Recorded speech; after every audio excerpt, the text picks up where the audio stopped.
የእግዚአብሔር መኖር ላይ ጥያቄ የነበራት ሴት ነበር። እግዚአብሔር ኤግዚስት አያደርግም፣ ፌር አይደለም፣ እግዚአብሔር የለም፣ እግዚአብሔር ቢኖር ነፃ መወደድ ይሰጠኝ ነበር። እንዴ ነበር ልጅነት? እናቴ እኔን አፖርሽን ለማድረግ በጣም በተደጋጋሚ ሞክራ ተሳክቶላት ነበር። ወርዷል ከተባለች በኋላ ሆዷ በጣም መጨመር ጀመረ። ያኔ ግራ ሲገባት ጅማ ሪፈራል ሆስፒታል ስትሄድ የ5 ወር ቅሪት ሆዷ ውስጥ እንዳለና አሁን አፖርሽን ለማድረግ ጊዜው እንዳለፈ ተነገራትና ልጅነቴ ላይ ያለመፈለግ ስሜት በደንብ ነበረው። መወደድና መፈለግን ከወላጅ አጣው ብዬ ስለማስብ እኔ ሰዎችን ለመውደድ ዋጋ የምከፍል አይነት ልጅ ነበርኩ። አረብ ሀገር ግን ለምን ሄድሽ? እንዴት ሄድሽ? ወደ አረብ ሀገር የሄድኩት በ17 ዓመቴ ነው። 9ኛ ክፍል ከ2 ጊዜ በላይ ወደኩ። ለቤተሰብ ሳልነግር ነው ወደ አረብ ሀገር ለመሄድ ፓስፖርት ያወጣሁት። ስንት ዓመት ቆይሽ አረብ ሀገር? 4 ዓመት ሊባኖስ፣ 1 ዓመት ከዛ በፊት ኩዌት። ወደ ሀገራችሁ መመለስ የምትፈልጉ ሰዎች ሳትታሰሩ $600 ከፍላችሁ ትኬት ቆርጣችሁ መሄድ ትችላላችሁ የሚል ሳልታሰር ወደ ኢትዮጵያ መጣ። ከዛ ህይወት እንዴት ቀጠለ? ግሮሰሪ ነው የከፈት ነው ከጓደኞቼ እንደ ተወሰነ ጊዜ ቆየን፣ ግን ወርክአውት አላረገም፣ ፌል አረገ ስራው። ከዛ በዛ መሀል አረገዝኩ። እናቴ ልታረግ የነበረውን ለማድረግ መንገድ ላይ ሆንኩ። በጣም እርሊ ነበርና ያው ዶክተሩ አፖርሽን ማድረግ እንደሚቻልና 1 ወር በቃ ይሄ እኮ ቀላል ነው አለኝ። ነገር አስብ እመጣለሁ ምናምን ብዬ ወደ ቤት ገባሁ። ቤት ስገባ ግን ሌላ አንድ የሚወደኝ ሰው ሊመጣ ነው። ሙሉ የመወደድ ጥያቄ ነው አይደል ያለብኝ። አንድ የሚወደኝ ሰው ሊመጣ ነውና ለምን ሳክሪፋይ አላረግም? በቃ ሊያዋርደኝም ከሆነ ለምን አልጋፈጥም? ለምን እሸሻለሁ?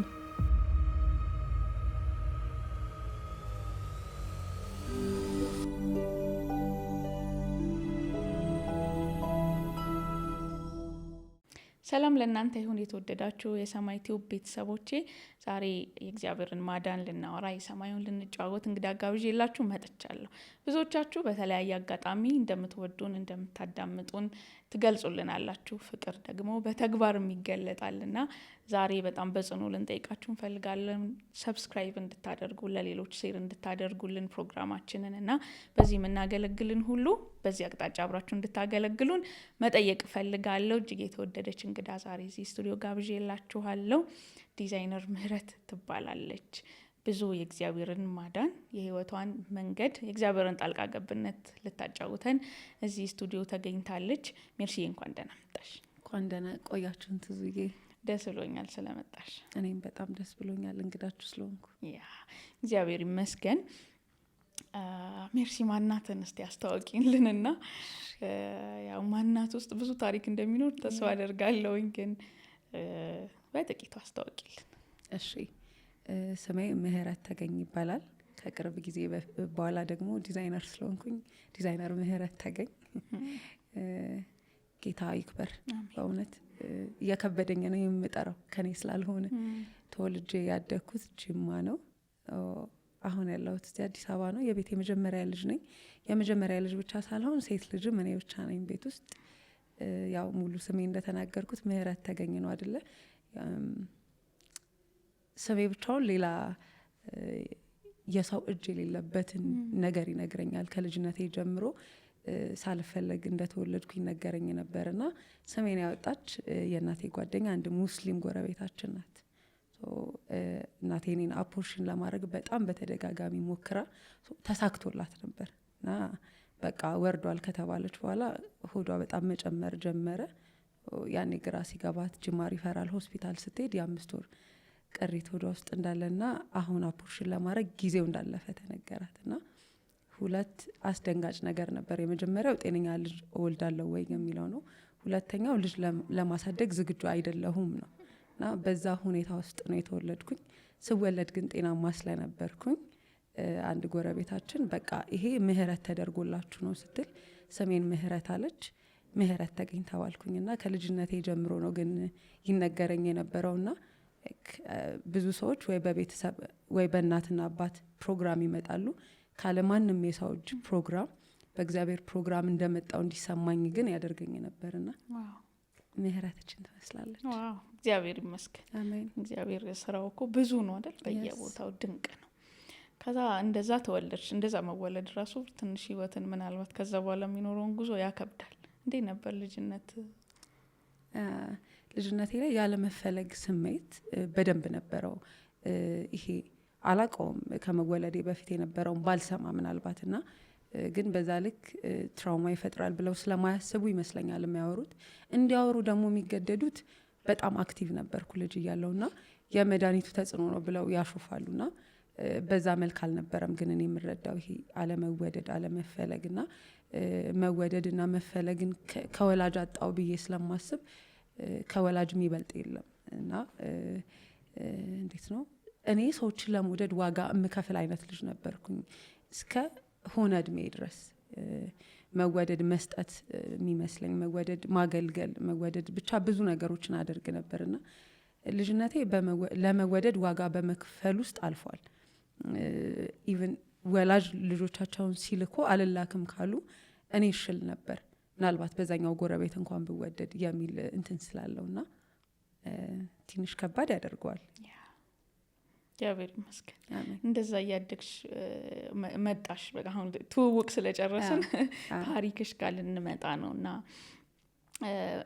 በጌታ በኢየሱስ ክርስቶስ ያመነና የዳነ ቤተሰብ ውስጥ አይደለም ያደግሽው? የሳው እሱ ታሪክ እሱ እድገት በራሱ እንዴት ነበር? አሁን የዳነችው ሜርሲ ጋር ልንመጣ ስለሆነ ስለ እግዚአብሔር ማዳን ልናወራ፣ ከዛ ሁሉ በፊት በእነዚህ ስሜቶች ውስጥ አስራዎቹ መጀመሪያ ላይ ምናልባት ከዛ በፊት የነበረው ታሪክሽ ውስጥ የምታስታውሽውን ነገር ንገሪ። በጣም ብዙ ነው። እኔ ሁልጊዜ ነው የምለው እኔን የሚያውቁኝም ሰዎች አሁን ይሄኛውን ረዥሙን መንገድ ልጅነቴን እድገቴን አሁን ያለሁበትን የሚያውቁ ሰዎች በጌታ ከሆንኩ በኋላ ሌላ ሰው መሆኔ እነሱ ናቸው የሚመሰክሩልኝ። ምክንያቱም ይሄ በጌታ ቤት አይደለም ያደግነው፣ ከኦርቶዶክስ ፋሚሊ ነው የመጣሁኝ። ብቸኛ ጌታን የተቀበልኩት ከዛ ቤት እኔ ነኝ እና ይሄ አለመወደድን አለመፈለግን ከዛ በኋላ ደግሞ በጣም በልጅነቴ ከሀገር መውጣትን ምናምን ብዙ ነገሮች አይቼ ነበርና የእግዚአብሔር መኖር ላይ ጥያቄ የነበራት ሴት ነበርኩ። ለምሳሌ እግዚአብሔር ኤግዚስት አያረግም፣ ፌር አይደለም፣ እግዚአብሔር የለም በድፍረት ከሚናገሩ ሰዎች ነበርኩኝ እኔ። እማመጣቸውንም ስኬት ምላቸውንም ነገሮች ወደ ህይወቴ አሁን መኒ ሜክ ማድረግ ስጀምር ራሱ ከኔ ለኔ የሆነ እንጂ የማንም እጅ የለበትም። ለምንድን ነበር እንደዛ?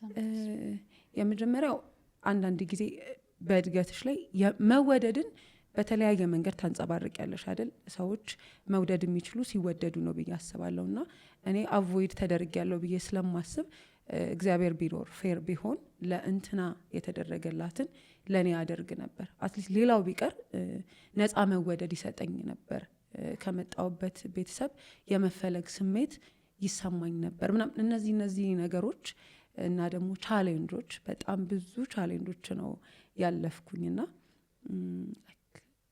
እግዚአብሔር ደግ አይደለም እል ነበር። ስፈተን ስወድቅ የሚደሰት ነው። ስለዚህ በዛ መልኩ የሚያውቁኝ ሰዎች ስለ እግዚአብሔር ሳይጠይቁኝ ነበር ምነግራቸው መጥፎነቱ እና ምናልባት የዛሬ 10 ዓመት ወይ ከዛ በፊት የዛሬ 10 ወይ 9 ዓመት አረብ ሀገር እያለሁኝ ነው አካባቢያችን ላይ እንደዚህኛው ያለንበት ሀበሾች ተከራይተን ነው የምንኖረውና ይሄኛው ብሎክ ኦርቶዶክሶች ይኖራሉ፣ ፊት ለፊታችን ደግሞ ፕሮቴስታንቶች አሉ። እና ይሄኛውን ዲቤት ወይ ደግሞ ይሄ እግዚአብሔር የለም ኤግዚስት አያረግም ቢኖር ኖሮ ማምለውን ጥያቄ ለነሱም ነው ይሄ ማቀርበው እና ሊያስረዱኝ በጣም ነው የሚሞክሩ። መጽሐፍ ቅዱስ አብረን እንድናነብ ይጋብዙኛል፣ ቸርች እንድንሄድ ይጋብዙኛል ምናምንና ካራክተራቸው ነው መጀመሪያ የሳበኝ።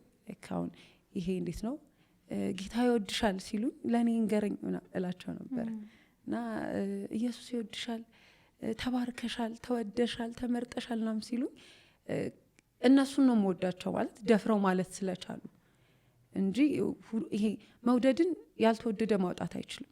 እና እንዴት ሹር ሆኑ ስለ መዳናቸው በጣም እርግጠኛ ናቸውና እግዚአብሔር እዚህም በድሎኝ እዛም ደግሞ ሄቨኔን ያደለችን በቃ ሲኦል ነው የሚጠብቀኝ ወደ መንግስተ ሰማያት ለመግባት የተቀመጡ የመስራት ህጎች አሉ እኔ ባደኩበት ቤትና ያንንም ማድረግ አልችልም፣ ለማድረግም አቅም የለኝም። ስለዚህ ሁለት በደል ነው የምበደለው። እዚህም ሲኦል ነኝ፣ እዛም የሚጠብቀኝ ይሄ ነው። ስለዚህ እኔ ራሱ እግዚአብሔር የሚራራላት ሴት አይደለሁም ል ነበርና መዳናቸውን የሚናገሩበት መንገድ በጣም ነው የሚያስገርመውና ከሁሉም ግን ከባዱ አንድ ቀን እዛው በስደት እያለን አንድ ጓደኛችን በጣም እናቷን ትወዳለች፣ ፕሮቴስታንቶች ናቸውና እናቷ አረፈች። ይኸውልሽ ምን እጠብቅ ነበር መሰለሽ? እናቷ ስትሞት ሁሉም ነገር ስታክ የሚያደርግ ምትሞት ከፎቅ ልቀቁኝ ልውደቅ ምትል ምናምን፣ ምክንያቱም በጣም ሳክሪፋይ ያደርጋለች ለእናቷ ምናምንና ከነሱ ጋራ ጆይን አድርጌያለሁ። ትንሽ ይሄ መገናኘት ማውራቱ ስላለ ልጅቷን በደንብ አውቃታለሁ። አባት የላትም፣ ስለዚህ ለእናቷ ዋጋ ከፍላለች በቃ። እና እናቷ ታማ አላየችም፣ አክሲደንታል ሞተች። እና የምጠብቀው ነገር ነበረ በጣም በቃ ምንድን ሊፈጠር የሚችለው ነው። እና ይሄ መርዶ ይባላል። ስደት ላይ ሆነሽ ቅዳሜና እሑድ ተጠብቆ ነው የሚነገራት፣ ሰው ተሰብስቦ ምናምን ነው። እና ተነገራት እና ጌታ ይባረክ አለች። ደነገጥኩ። ማለት እኔ ከተበደልኩት በደል አሁን እግዚአብሔር እሷን የበደለው ከባድ ነው ብዬ ነው አሁን በሷ እኔ ራሱ ድጋሚ እግዚአብሔርን እያማረርኩ ነበርና እግዚአብሔር ስሙ ይባረክ። እናቴ ወዴት እንደሄደች ስለማውቅ አምናለች። የምር ሾክ ዳርጌያለሁ። በጣም ደንግጫለሁ። ምንድን ነው የገባት? እናቷ ሞታ አሁንም አለቅሰው ሰው ስለሆንኩ እንጂ አሁን እናቴ እኔ ካለውበት የተሻለ ቦታ ናት፣ ከአባቷ ጋር ናት ምናምን ትላለችና የሆነ ነገር ነካኝ። አልገባኝም። ማለት ይሄንን ለማግኘት ምንድን ነው ማድረግ የሚጠበቅብኝ? ምን ስሰማ ነው? እና አገልጋዮች ይሰብኩ ነበር ምናምን። በግድ ነው ይኸውልሽ፣ ሰርግ ቤት አገልጋይ ቃል ቢያካፍል ወተሽ የመሄድ መብት አለሽ። ለቅሶ ላይ ግን እሷን ልታስተዛዝኝ ይመተሻል። ቦሪንግ እንኳን ቢሆን ትሰሚያለሽ። ስለዚህ እኔ አገልጋዮች ሲሰብኩ ሁልጊዜ ለእኔ ቦሪንግ ነው፣ ወጥቼ ነው የሚሄደው። ለቅሶ ግን ፐርፐዙ እሷን ማጽናናት አይደለ? ስለዚህ ግድ መቀመጥ ነበረብኝና ቃል የሚያካፍለው ሰውዬ ምን ያህል ሹር እንደነበር፣ ከዛ ሌላም ሴት ተነስታ ስትል ምናምን በቃ እኔ የሆነ ነገር ደስ አለኝ። ሁሉን ነገር ሰዎች አጥተው እግዚአብሔርን ሲባርኩ፣ እግዚአብሔርን ሲያመሰግኑ፣ ሲዘምሩ በቃ አልገባኝም እና እንዲገባኝ ፈለግኩ። እና አሁን ሳውዝ አፍሪካ የምትኖር ጓደኛ አለችኝ እና ባይብል ካንቺ ጋር ማጥናት እችላለሁ ብዬ ጠየኳት። በጣም ነው ደስ ያላት። በጣም አሁን ይሄ ግትር ብሎ ለመከራከር ላለመቀበል ሳይሆን የሆነ ነገር ተሰብሯል። አሁን ላዳምጥ ነው፣ ልሰማ ነው፣ ደስ ሊለኝ ሆኗል። እና በቃ ከዛ ቀን በኋላ ተነጋግረን ቤት ማታ ማታ ስንሆን የመጨረሻው ፎቅ ላይ እንወጣና ባይብል እናጠናለንና ስመለስ ግን የምኖረው ወደ 10 ወይ 9 ሀበሾች። ይሄ ኦርቶዶክስ ቤት ጴንጤ አይኖርም፣ ጴንጤ ቤት ኦርቶዶክስ አይኖርም። እና ስንመለስ እኔ ግድ እዛ ቤት ነው የምኖረው። ከዛ ቤት ከወጣው ለእኔ ከባድ ነው። ስለዚህ ከፎቅ ባይብል አጥንተን ስንመለስ እሷ መጽሐፍ ቅዱስ ትይዛለች፣ እኔ ደግሞ ውስኪ ይዛለሁ። እና ይኸውልሽ አሁን ሰክሬ ብመጣ የሚቃወመኝ የለም። ከእሷ ጋር ግን ባይብል አንቺ ጴንጤ ልታረግሽ ከእሷ ጋር ያለሽን ነገር ተያቁሚ፣ መናፍቃን በጣም ብዙ እንትን ነው ስሰሚ ይሄ እንትኑ ይስብሽና ምናምን አለው በደንብ። እና ያንን ፋይት ለማድረግ ዝግጁ አልነበርኩም። ከዛ ቤት ለመውጣትም ዝግጁ አይደለሁም። ስለዚህ ያለኝ ብቸኛ አማራጭ $6 ወይ $5 ነው እስኪ በቃ ይዤ እወጣለሁ። ከዛ እኔ በሁለት መንገድ ሰክሬ እመለሳለሁ። ትሸውጃለሽ። በቃ ማንም የሚጠይቀኝ የለም። ስገባ ባይብል የለም እጄ ላይ ምናምንና እሷ እንደዚህኛው ቤት ናት፣ እኔ በእንደዚህኛው እና እንትንም አንልም። በጣም ኢንቲሜት መሆናችንን አናሳውቅም። በቃ ተደብቀን ነው የምንገናኘው ምናምንና በቃ አሁን ቸርችን ሄድና ጌታን ተቀበይ ምናምን አለች። አልፈለኩም ማለት ይኸውልሽ እኔ ለቅሶ ቤት ጌታን ተቀብያለሁ። ለቅሶ ቤት ውስጥ ራሱ ምን እያለ ነበር መሰለሽ?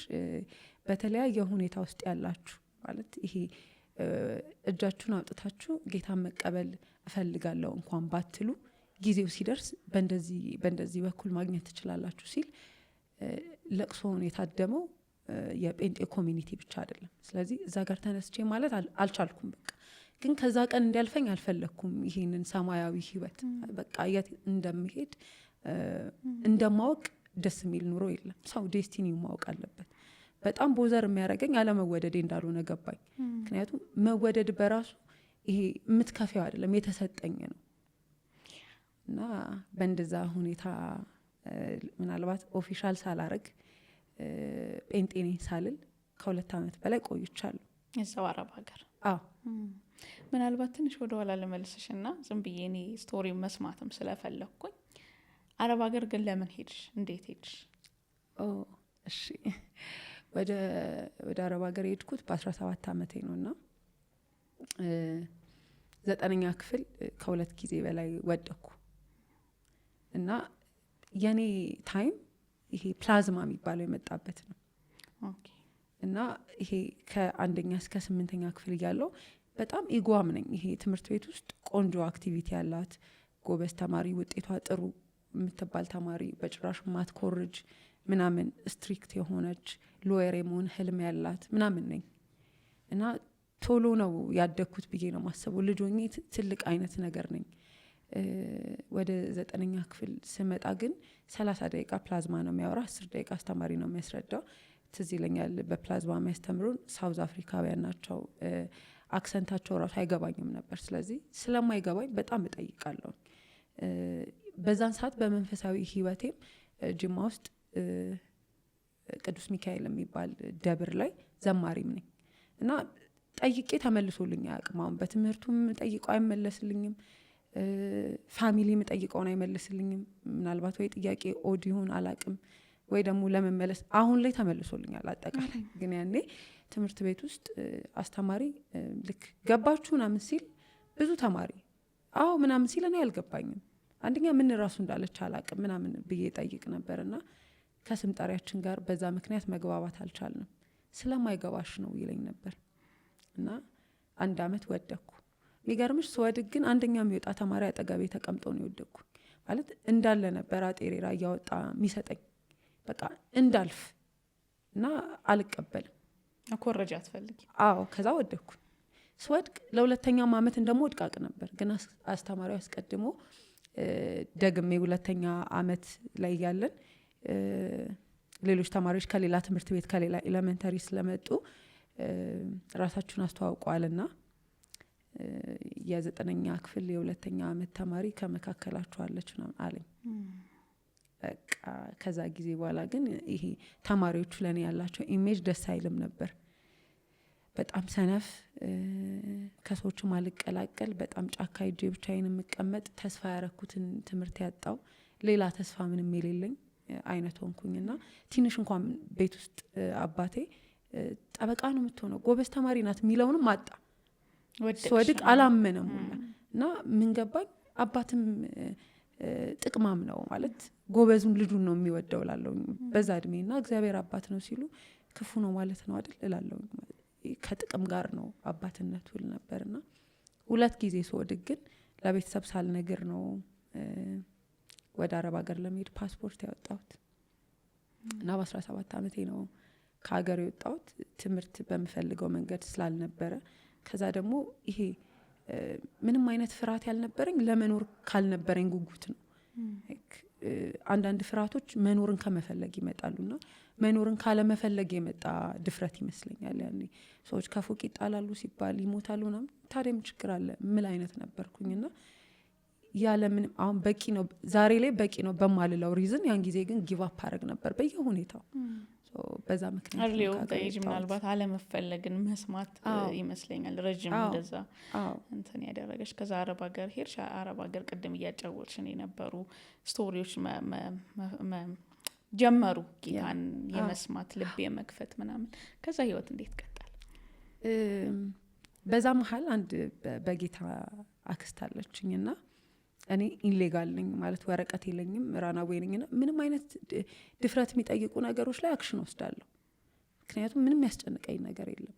ምንም እንትን ነው የምለው በመኖሬ ካልተጠቀመ ማንም በመሞቴ ማንም አይጎዳም ምል ነበርና ቤተሰቦቼም የዚህን ያህል ኖቲስ አያረጉኝም የምል 6 ወር 7 ወር አልደውልም።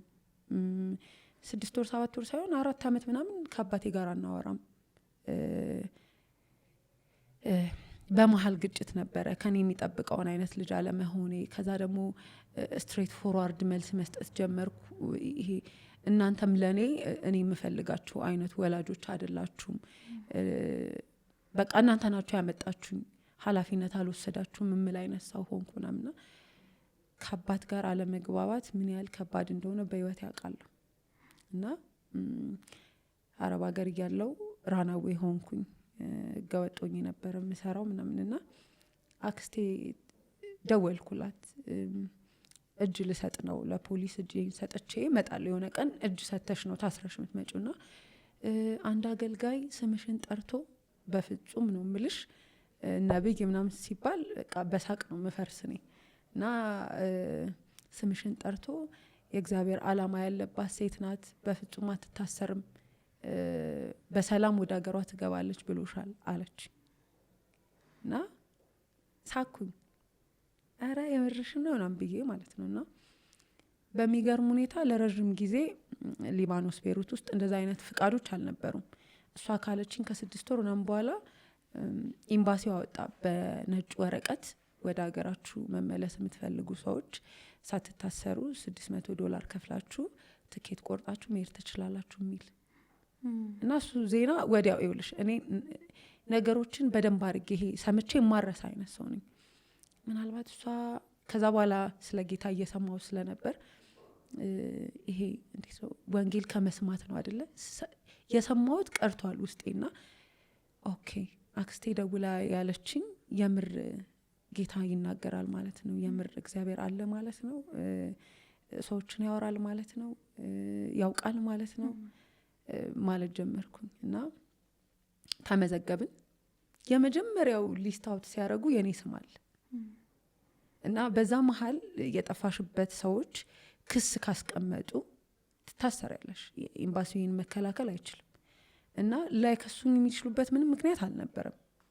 ምክንያቱም መጥፋቴ ብቻ ያስከስሳል። ከዛ አሰሪዎቼ ሰላም ወደ ሀገሯ ትግባ ብለው ፈቃድ ሰጥተው ስሜ ወጥቷል እና ሳልታሰር ወደ ኢትዮጵያ መጣሁ።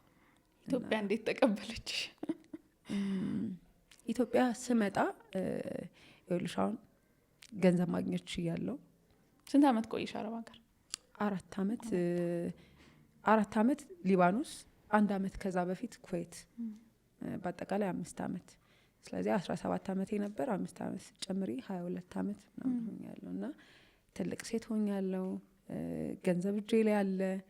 ከዛ አሳድድ የነበረው ይሄ አሁን ጴንጤ ከሆንኩኝ የምከለከላቸው የስራ ዘርፎች አሉ። እነሱ ደግሞ በጣም ኢትዮጵያ ውስጥ ያበላል የተባሉ ናቸው። ፋይናሊ ግን እኔም በልቶኛል። እና ምንድን ናቸው? ግሮሰሪ ነው የከፈት ነው ከጓደኞቼ ጋር እንደመጣሽ። አዎ የገባኝ እውነት አለ እምለው አለ።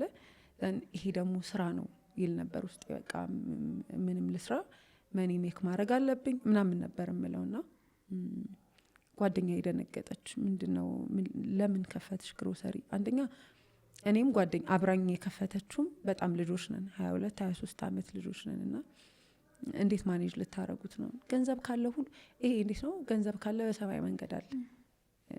እሱኛው ይሄ አልወጣም። መገፋቱን አለመወደዱን ምናምን ሁሉ መበቀል ምትችይበት ፓወር ሆነ። ይሄ እንዴት ነው? በጣም መዘነጥ፣ መልበስ፣ ጥሩ ቦታ መገኘት፣ ራሴን መካስ፣ ራሴን መውደድ ምናምን። ማታ ማታ አልወድም ራሴን። በሚገርም ሁኔታ ቀን ቀን ያንን ውሎ ጨርሶ ቤት ስገባ ይሄ ቤቱ ያወራል። አለመወደድን፣ አለመፈለግን፣ ትክክለኛ ቦታ ላይ አለመሆኔን፣ የሆነ አቮይድ ያረኩት ያለ ነገር እንዳለ ምናምንና ሰዎች እየጠራው ነበር ማድረው እኔ ጋር ታድሪም እንትና ምናምን እያልኩ፣ ካልሆነ ደግሞ ኤርፎን አድርጌ የሆኑ ነገሮች ብቻ መስማት አለብኝ እንቅልፍ እስኪወስደኝ ድረስ እንጂ ከራሴ ጋር ብቻዬን አልሆንም። ኃይለኛ ጊልት አለ። በቃ ሁልጊዜ ሰይጣን ይወቅሰኝ ነበረ እና በእንደዛ ሁኔታ ለተወሰነ ጊዜ ቆየን። ግን ወርክአውት አላረገም፣ ፌል አረገ ስራው። ከስራው በፊት እኔና ጓደኛዬ ነን መግባባት ያልቻልነውና እኔ እንድወጣ ጠየቀችኝ። ስራውን ለሷ ለቅቄ ወጣው። ከዛ በዛ መሀል አረገዝኩ። ስራው ፌል ሲያደርግ ብዙ ገንዘብ አብሮ ፌል አረገ። ከዛ አረገዝኩኝ። ከዛ እናቴ ልታረግ የነበረውን ለማድረግ መንገድ ላይ ሆንኩ። ፋይናንሻሊ ስቴብል አይደለሁም ነው የእሷ ሪዝን ያኔ እንጂ ከአባቴ ጋር አንድ ቤት ነው የሚኖሩ፣ ባልና ሚስት ናቸው። የኔ ደግሞ ከሱም ይለያል።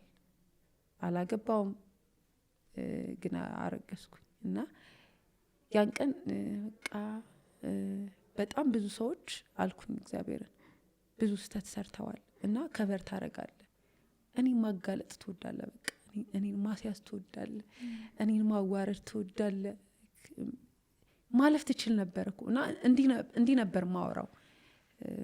ይሄ የለምም ስል አለው ሚል ድምፅ እንዲሰጠኝ እፈልጋለሁኝ። እና ይሄ እልህ ተጋብቼ ነው ፍለጋዬ በእልህም ጭምር ነው። እና በጣም እርሊ ነበር የ5 ሳምንት ምናምን። እና ያው ዶክተሩ አፖርሽን ማድረግ እንደሚቻል እና 1 ወር በቃ ይሄ እኮ ምንም ቀላል ነው አለኝ ነገር። እና ወደ ቤት ገባው። ላስብ እመጣለሁ ምናምን ብዬ ወደ ቤት ገባው። አዲስ አበባ ነበርኩ፣ እዚህ ነበር የምኖረው። ግሮሰሪም አዲስ አበባ ነበር። ቤት ስገባ ግን ሌላ አንድ የሚወደኝ ሰው ሊመጣ ነው። እንደዛ ነው ያልኩኝ። አሁን ሙሉ የመወደድ ጥያቄ ነው አይደል ያለብኝ። አንድ የሚወደኝ ሰው ሊመጣ ነው እና ለምን ሳክሪፋይ አላረግም? በቃ ለምን አልወልድም? በቃ ሊያዋርደኝም ከሆነ ለምን አልጋፈጥም? ለምን እሸሻለሁ ብዬ አልኩኝ። እና ለመውለድ ወሰንኩ ብቻዬን። እና ሁሉም ሰው ነበረ ማለት ለእኔ ከማሰብ ይመስለኛል ሳስበው አሁን ላይ ይሄ ልጅ አፖርሽን በፍጹም የሚደገፍ ነገር አይደለም፣ ግን ምክሩ ላንቺ ልክ እስኪመስል ልክ በትዕማር ፍቅር አምኑን ሲንገበገብ ጓደኛው የመከረውን ምክር ብዙ ሰው መክሮኛል። እና ውስጤን ግን ማዳመጥ ጀመርኩ። በቃ ምንድነው ውስጤ የሚለኝ? ከዛ ዲሳይድ አረኩ ለመውለድ። በሚገርም ሁኔታ ግን ጽንሱ 7 ወር ሲደርስ ጤናማ እንዳልሆነ ተነገረኝ። ያን ጊዜ እንደገና ከእግዚአብሔር ጋር ሌላ ማለት አላማ አልገባኝም። እንዲህ ነው ማለት ምንድን ነው? አሁን ሆዴ ገፍተዋል፣ ስሜ ጠፍቷል።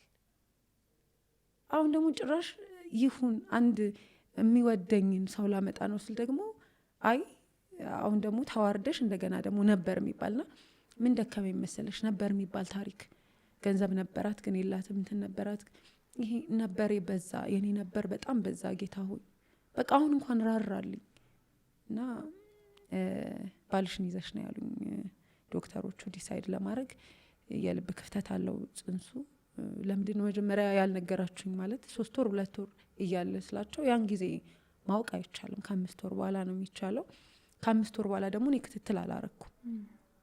5 ወር ላይ ከ5 ወር እስከ 7 ወር ምንም ክትትል ሳላረግ ነው ከአዲስ አበባ ወደ ጅማ ለመውለድ ሄድኩኝ። 7ኛ ወር ላይ ያኔ ነው የተነገረኝ እንግዲህ። እና ባልሽን ይዘሽ ነው። እሺ ባል ከሌለሽ ግዴታ ነው የቅርብ ሰው አምጪ፣ ከዛ ሰው ጋር ነው እኛ ዲሳይድ ማድረግ የምንችለው። አሁን በዚህ ሰዓት ያንቺ ውሳኔ ብቻ በቂ አይደለም አሉ። እናቴን ይዣት ሄድን። ያው እናቴ ከልጄ በደንብ እኔን ነው የምትመርጠው። ስለዚህ ይሄ እንዴት ነው በወሊድ መልክ የምጥ መድኃኒት ሰተናት ልጁ የሚገል አለ፣ በእንደዛ መንገድ ብቻ ጽንሱን ማስወረድ ይቻላል አሉ። ያው እናቴ እኔን መረጠች፣ እኔ ደግሞ ልጄን መረጥኩ። በፍጹም በቃ 9 ወር ድረስ የሚመጣውን እጠብቃለሁ አልኳቸው። የኔ ፕሬጀሬም ልክ አይደለም፣ ያው ከፕሬግናንሲ ጋር የሚመጣ አለ ግን ጨምሯል በጣም። መተኛት አለባት ግን 1 ሳምንት እንሰጣቸዋለን እንድትመካከሩ አሉ። ትዝ አለችኝ ያቺ እናቷ የሞተባትና በጣም በዛ ልክ ጌታን ያመሰገነችው ሴት በቃ ትዝ አለች። መሞትም ካለብን ለክብር ልሙት በቃ አልኩኝና ሰፈር መጥቼ እዚህ ሰፈር ዛሬ እሁድ አይደለም ቀኑ ሐሙስ ቀን ነውና እዚህ ሰፈር ዛሬ የሚጸልይ ወይ ደግሞ ቸርች የጾም ጸሎት ወይ ብቻ ምንም አይነት ፕሮግራም ካለ ይዛችሁኝ ሂዱ አልኳቸው። ጠዋት ወደ 5 ሰዓት ላይ ነውና እንዳለ ነገሩኝ። ተያይዘን ሄድን። መጨረሻውን በር ነው የተቀመጥኩኝ። ጥዬ ቤት ናት። በጣም የሚያገለግለው ልጅማ ዩኒቨርሲቲ ተማሪ ነው እና ኤርሚ ይባላልና ሳየው ከኔ በጣም ታናሽ ነው በእድሜ። በቃ ሳቄ መጣ። ማለት መቼ ነው አሁን ይሄ ድቁና ተምሮ ቅስና ተምሮ ምናምን ይሄ መች ከመች ቆሞ ነው ደግሞ ትልልቅ ሰው አስቀምጦ እንትን የሚለው ምናምን እያልኩኝ አሾፋለሁ ቁጭ ብዬና ወጥቻለሁ ከዛኛው ፊሊንግ። ይኸውልሽ ችግሬ ሲመጣ ከጌታ ጋር በጸብም ይሁን በእልህ አወራለሁ። ከሁኔታዎቹ ስወጣ ወደ ራሴ ነኝና መጣና የሆነ ሰዓት ላይ መውጣት ፈለግኩ። የማታ ፕሮግራም ነው። እንደገና ተሸፋፍኛለሁ። ሁዲ ነው ያረኩኝ። እንዲህ ሆዴ ሁላ አይታወቅም። ሰዎች እንዲያዩኝ አልፈለግኩም። የጴንጤዎች የሚተሰበሰቡበት ሄደችና መባሉን አልፈለግኩም። በቃ ተነስቼ ልወጣ ስል መጣ። እንዳትወጪ ቁጭ በይ ያለኝ። ከዛ አታጉረምርም ያለኝ። በቃ የሱዳን ጠንቆላ ነው ምናምን ብዬ ቁጭ አልኩኝ። ከዛ ከደቂቃዎች በኋላ ስለዚች እህታችንን ጸልይ ብሎ አለ። ቁሚ አንዴ ምናምን ሲለኝ መቆም አልፈለግኩም። ከዛ መጣና በጆሮዬ ይሄ እግዚአብሔር የለምን እስከየት ድረስ እል እንደነበር ትዝ ይለኛል። አረብ ሀገር እያለሁ በጣም ብዙ ቻሌንጅ አለፈ ያለው በረዶ ላይ ተጥያቃለሁ ምናምንና ያን ጊዜ ቆሜ ብቻዬን እኔና እኔ ብቻ ያወራነውን ቃል በቃል ነገርኝ ማለት። ከዛ በኋላ ግን ራሴ የቱ ጋር እንደነበርኩ ማውቀው ነገር የለም። አሁን እግዚአብሔር የለምን ከሰዎች ጋር ሳወራና እግዚአብሔር የለምን ብቻዬን ከጨለማ ጋር ሳወራ ልዩነት አለው እና ይሄ በጣም የሄድኩትን ርቀት አስታውሳለሁ። አሁን ማልለውን ቃሎች ጭምር ነበርና እግዚአብሔር እኔ አለው ይላል ነው ያለኝ እና ሰርስሮም ይገባል። አሁን አንዳንዴ ሌላ ስሜት በጣም ማብራራት ላይ ጎበዝ ነኝ። አሁን እኔ ይሄንን ስሜት ለማንም ነው ላብራራም አልችለው። በቃ ማላብራራው ነው። ማልቀስ ጀመርኩ በጣም።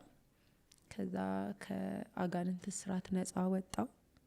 ራሴን ያገኘሁት መብራት ሄዷል። ትዝ ይለኛል ሁሉም ሰው እንትኑን ስልኩን አብርቷል። በቃ ሰዎች ተሰብስበው በጣም ላበላብ ሆኜ ምናምን ነው ራሴን ያገኘሁኝ። ከዛ ወደ ቤት ሄድኩኝ። ሐሙስ ቀን ነው እሱና ይኸውልሽ ከዛ በፊት የግድ ከምንም ጆይን ማድረግ ህብረት ማድረግ አይጠበቅብኝም። በቃ ጌታን ተቀብያለሁ እዛ ለቅሶ ቤት። ግን ደግሞ ጌታን መቀበሌን ይሄ ኦፊሻል የማድረግ ግዴታ የለብኝም ምናምን ብዬ ለ2 ዓመት የትኛውን ቤተ እምነት አልሄድም። ግን በቃ ይሄ እንዴት ነው እኔና ጌታ እናውቃለን ነው እና ከህብረት ውጭ የሆነ ነው።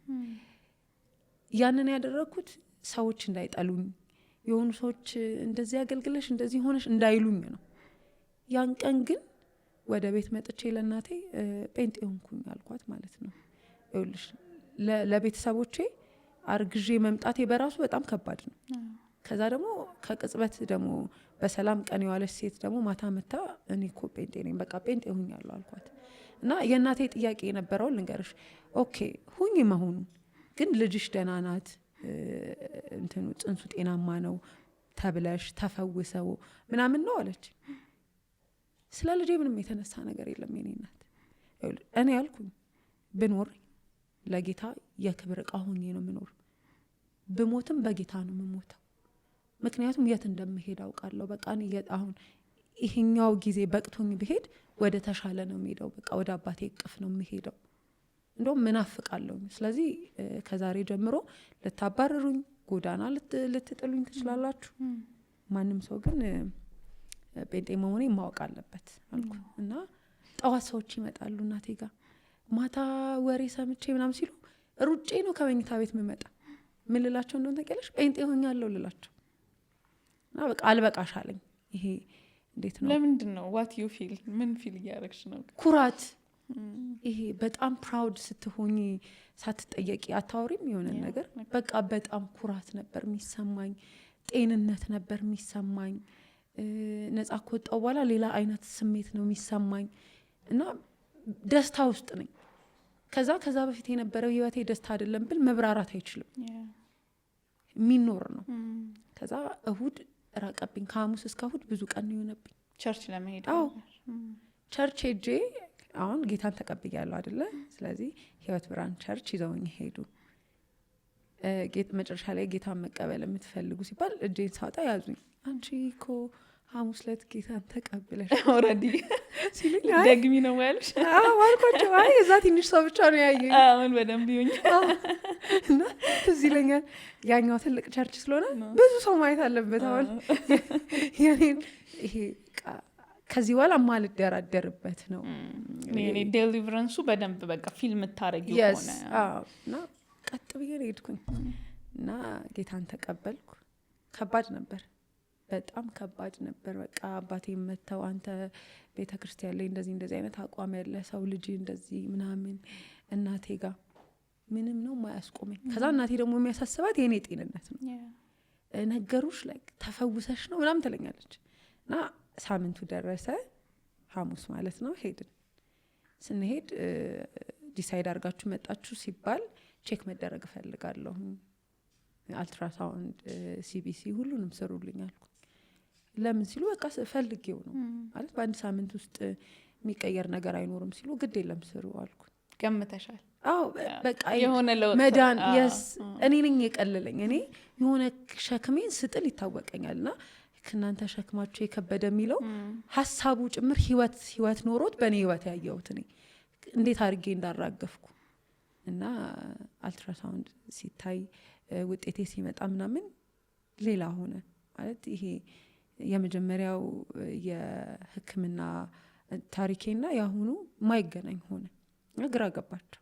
ያው ለሕክምና ላይ ጌታ አደረገልኝ ብለሽ ማሳመን ከባድ ነው እና ጊዜ እንፈልጋለን፣ ድጋሚ መታየት ይኖርብሻል አሉ። በቃ ለእናቴ ግን ስላየች ይሄ ተአምር ስለሆነ ደስ እንዲላት በቃ 10 ጊዜ አየሽ ምናምን እላታለሁ።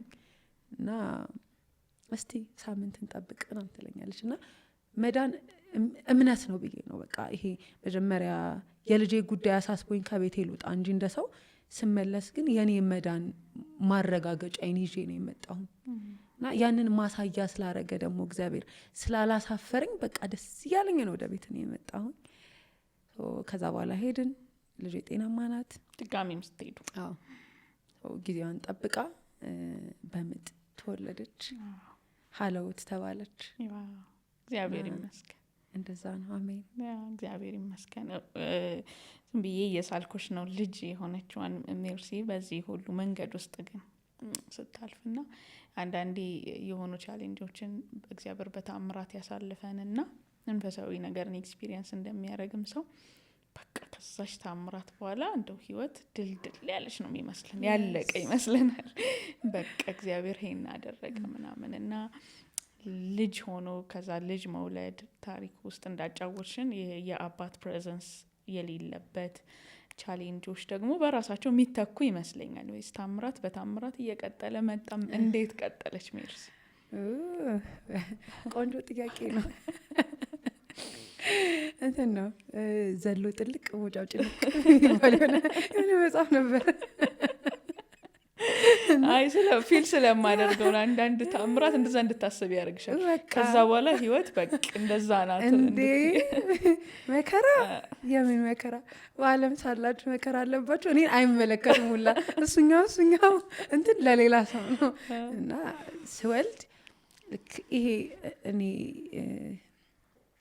ቅድም ያልኩሽን የተነካሁት መነካት የዘላለም ህይወት የሚለውን ሀሳብ ከዛ በኋላ ደግሞ የልጄ ጤናማ አለመሆን እኔ ነበርኩ ማውቀው፣ ጤነኛ መሆኗንም እኔ ነኝ ያወቅኩት ከሐኪሞቹ በላይ። ምክንያቱም የመጀመሪያ እርግዝናዬ ስለነበረ ይሄ ከመጀመሪያው አንጻር የሁለተኛው ልል አልቻልኩም እንጂ እርግዝና ሁሉ እንደዛ መስሎኝ እንጂ ከባድ ጊዜ ነበረ።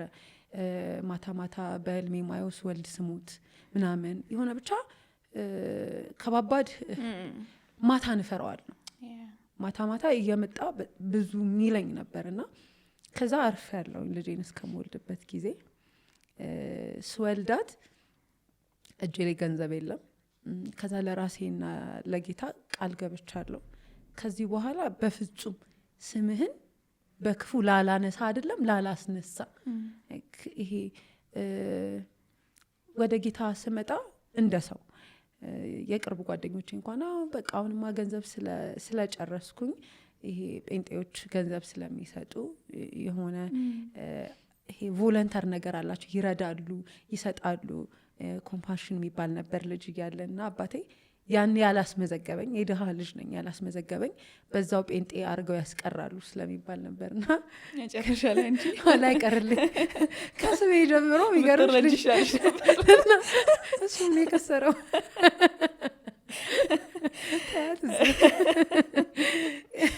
ከልጅነቴ ጀምሮ ደግሞ ምን ያስቸግረኝ ነበር መሰለሽ ሰዎች ያዩኝና ጴንጤ ነሽ አይደል ይሉኝ ነበር እና በጣም ነበረ ነርቨስ መሆነው ምን ማለት ነው እንደ ስድብ ነው ማየው ሰው ሲተዋወቀኝ ስሜን ምህረት ጴንጤ ነሽ ማለት ነው እና እናደድ ነበረ ይሄ እንደውም እንዲህ ብሎ ይጠሩኝ ነበር ምህረት ይተፋ እና ጭራሽ